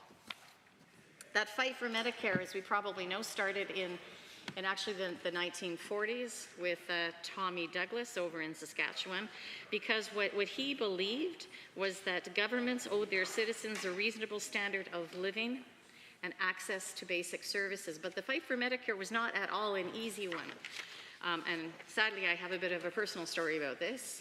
Although it had been settled by the time 1963 came around, there had been a really voracious doctor strike at the time because many doctors in Saskatchewan were not happy about moving to this new Medicare system. And unfortunately, my brother, who was a newborn at the time, got caught in that particular crossfire. My mother and my father were Medicare patients, and they ended up essentially being held hostage by the hospital because they wanted my mom and dad to pay, because that was the way it had always been done. At that time, small towns in Saskatchewan were having, I guess, their own version of an existential crisis, whether to go with this new system or not. And unfortunately, my newborn brother ended up in the hospital for a week and a half when he simply didn't need to be, along with my mother, who was not at all happy about that. Albertans never have wanted this, and we have lots of instances. In 1979, when extra billing was floated with doctors and facilities charging fees over the schedule, shades of Australia there, that became a massive health crisis here in Alberta, because even all those years ago, 50-odd years ago, Albertans knew that that wasn't right, because that changed the access to folks. By 1980, federal health ministers were getting involved because it hadn't been resolved. There was a 1982 review of healthcare, and in the findings in that healthcare, Justice Hall said Canadians want a publicly funded, publicly delivered, and government-administered healthcare system. And he recommended at the time, because at the time we had healthcare premiums, he recommended that premiums and user fees be outlawed since they were contrary to the principle of universality. And then he made additional recommendations. We need more community healthcare centers. We need more support for home care. We should be employing nurses more extensively. And we should be using paraprofessionals more. I have heard those sorts of things We're still talking about those. And yet, this act that we're talking about today will make that more difficult to open the door to privatization, and that profit motive will not help healthcare at all. We had the years of the previous Premier Klein, reforms that targeted Alberta's health professions. They floated the idea of a completely two-tier health system, much like we will end up with if this bill goes through. There was a diminishing of local voices, which this bill will give us one more time. There was a fight to protect public hospitals throughout the 1990s, which we will once again, unfortunately, have to do should this bill pass. And then came Bill 11, which again had absolutely nothing to do with protecting health care. It was simply an excuse to institutionalize private, for-profit hospitals in this province.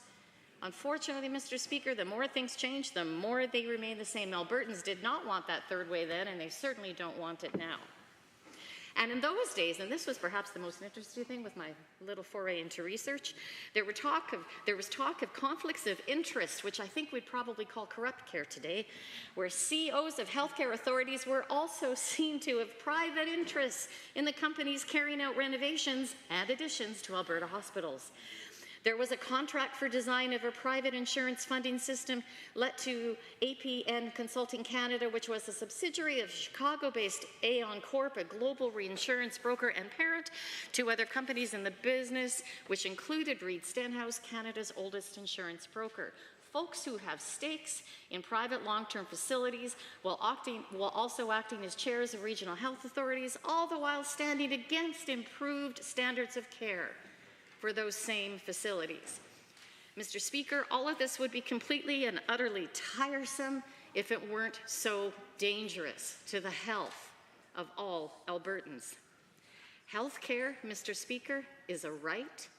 It is not a privilege. And this government has made choices. They could still make choices. They could make the choice to withdraw the bill. They could make the choice to halt the refocus. They could make the choice to accept the amendments, which I'm sure are going to be coming from us. If this government isn't interested in that, they might want to listen to doctors and nurses and healthcare professionals, and they might also want to listen to Albertans, who I am very positive they will be hearing from soon. This bill does nothing to actually improve healthcare. It does nothing to stop the chaos Albertans currently feel, and the distrust they have in this government's ability to provide the kind of healthcare they need when they need it. I will not be supporting this bill, Mr. Speaker. Thank you. The member for Edmonton Riverview has risen. Oh, thank you, Mr. Speaker. It's my pleasure to join the debate on Bill 55, the Health Statutes Amendment Act 2025. And, you know, this is just the most recent bill, but we've had several bills from the UCP government, starting back with the former Premier Kenney. If we remember, Bill 30, brought forward by the Minister of Health at that time, was Shandro. And really, it's causing a significant upheaval in our healthcare system. But the Premier says, the current Premier, says the changes are going to help us reduce wait times for care and surgeries. It'll transform the health system in a very positive way. It will help us even get more family docs, which doesn't make any sense to me. But these are all kind of talking points that we hear from the UCP. But what we know is actually happening is a radical disruption, and what we have is corruption, chaos, cuts, and cruelty. And the government's own, sort of on their website, they have a description of this legislation. So it's their own government communications, and, you know, it presents that it's a very innocuous bill. It just addresses outstanding healthcare system policy regarding the refocusing. That's all that it's about. So it's just, you know, a very innocent piece of legislation, and it identifies the key changes would strengthen health foundations by streamlining governance functions, bylaw approval, board member appointment, clarify public health's role, clarify how hospitals are managed, and amend the Protection of Persons in Care Act to provide additional capacity. So this all sounds innocuous, as I've already said, but of course let's unpack this, because it's anything but. Streamlining the governance functions is code for let's consolidate all power and decision-making in the Minister of Health. And what about, there's nothing to see here, folks, the erosion of democracy, so that things are done behind closed doors and we don't know what's going on. And also, what about disregarding professionals who work within the system? Because we know very well that there's a culture of fear and control. And if people speak up, they get fired, or they are, pushed to the back or something. But it's not an open system that respects the professionals that work within it. And really, it's all about privatization, government control, lack of transparency and accountability, and creating a culture of fear and disregard for professionals working in the public system. So let's talk a little bit about the privatization aspects of it. So recently, the Parkland Institute published a report, and they talked about, under the UCP watch, public payments to for-profit surgical facilities increased by 66%. Significant, and that's privatized healthcare. There we go. And we all know we're in this big scandal now called corrupt care, because bloated contracts were being given to Sam Raish, and he has received many millions of dollars in funding for services that he hasn't even fulfilled on. And the government's going, oh my goodness, we knew nothing about this. And it must have been the CEO, so let's fire her. But she's the one who actually rang the bell. She's the one who said, hey, what's going on here? And she was accountable and responsible, and guess what happened to her? She was fired by this government, because they don't care. They don't want to have a fair, transparent, accountable process. So, okay, so these for-profit surgical facilities, 66% in investment in them. Guess what about hospital operating room expenditures in public hospitals? How much have they increased? Because, I mean, we need more. We have long wait lists. The UCP purport to want to shorten those wait lists. Well, we're only going to invest 12% increase in them. 66 contrasted with 12%. And I know that hospital emergency room, operating rooms are closed, many of them, because they don't have the staff, they don't have the resources to actually carry out those surgeries. So if the government really wants to shorten wait times for people with surgeries, guess what? They should absolutely reverse those numbers. They should be investing 66% in public system as opposed to the meager 12% that they are. And we also know it's not working. They seem to purport that they think that the privatization, and of course my colleague from Calgary Varsity spoke about this, that this is going to magically help with wait times and all that, but it's not true. Research has shown that over and over again, all across the world. But of course, that's another problem with this UCP government. They don't really care about facts. They just make decisions based on, I don't know, what they feel like that particular day. But it doesn't make a whole heck of a lot of sense.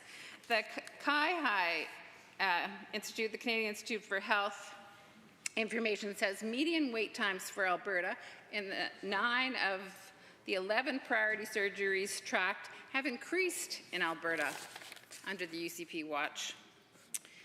And I mentioned already the fired CEO of AHS was pressured to extend private surgical contracts because she was concerned about, the large bloated payments to these clinics. They were receiving much more than it costs in the public system, and that just made her head go, what's going on here? And she validly wanted to, find out what was going on. So she was moving forward on a forensic audit, going to talk to the Auditor General, and guess what happens? She gets fired.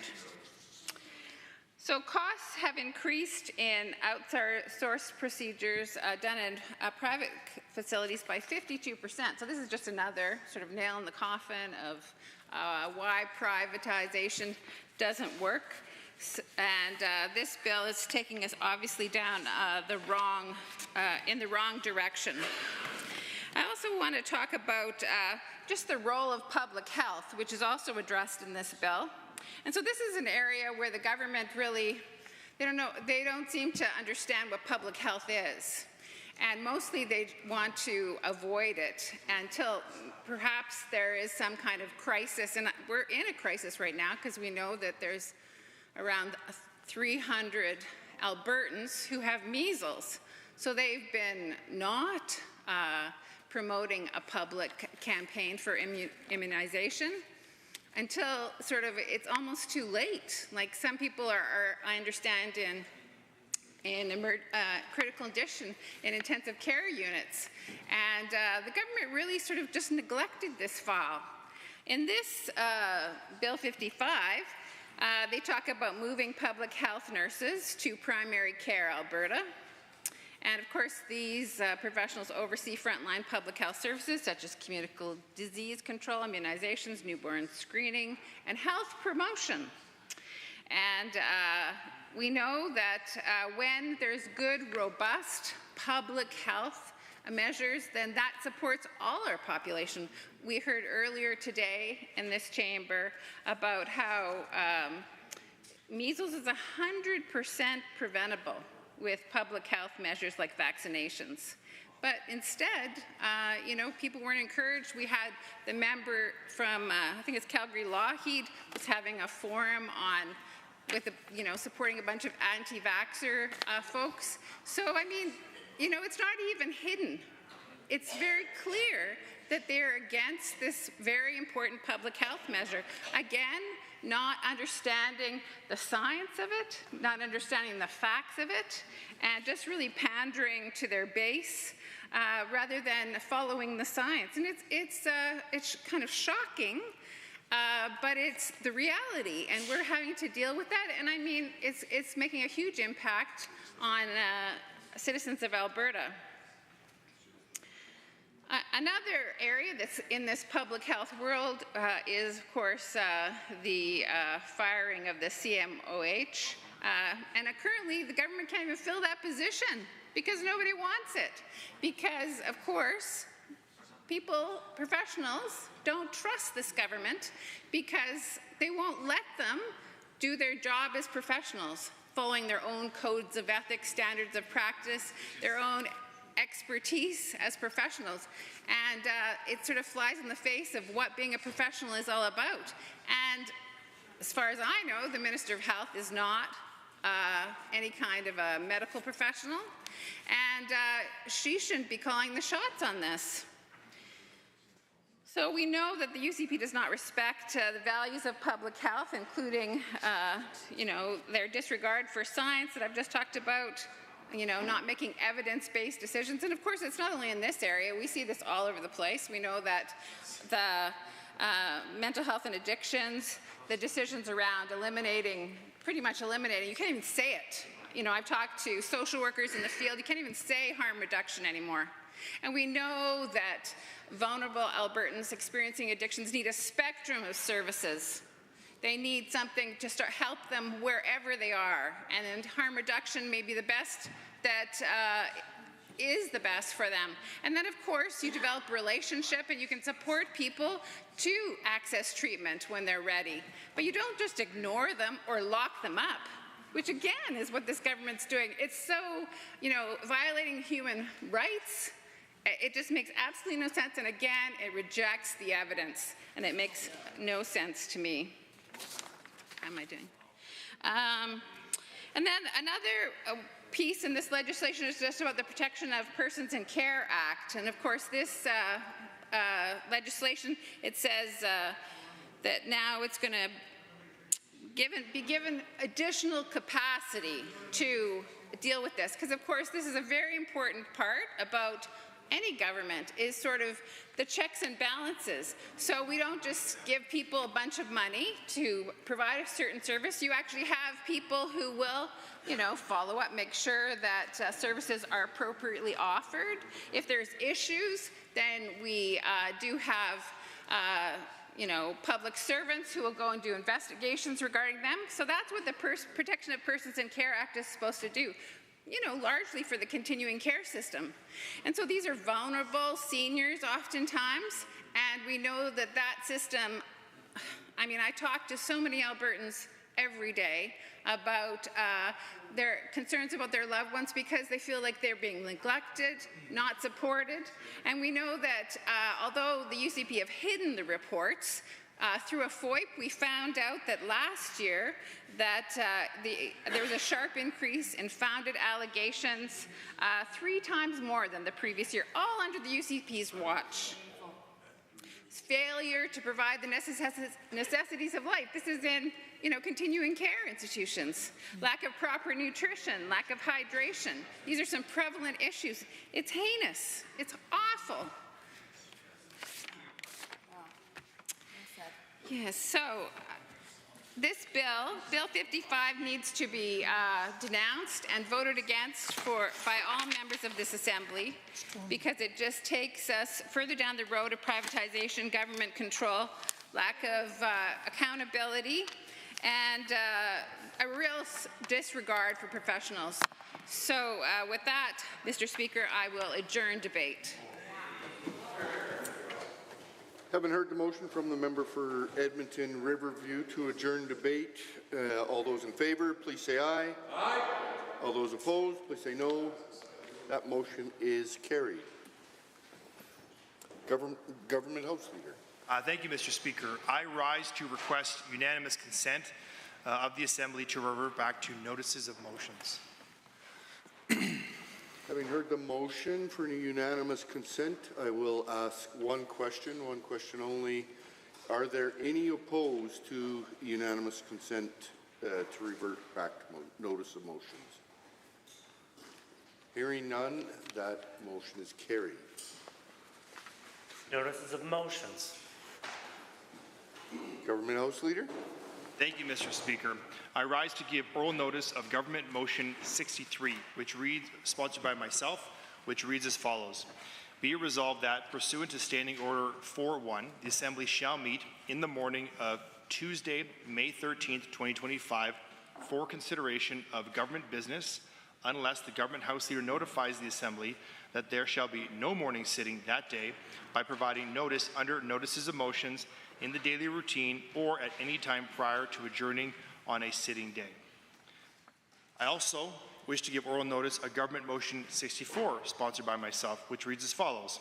Be it resolved that when further consideration of Bill 55, Health Statutes Amendment Act 2025 is resumed, not more than 1 hour shall be allotted to any further consideration of the bill in second reading, at which time every question necessary for the disposal of the bill at this stage shall be put forthwith.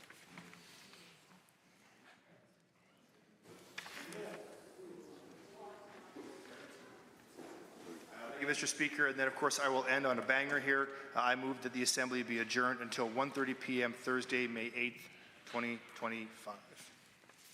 Having heard the motion from Government House Leader to adjourn till tomorrow at 1:30, all those in favour, please say aye. Aye. Any opposed, please say no.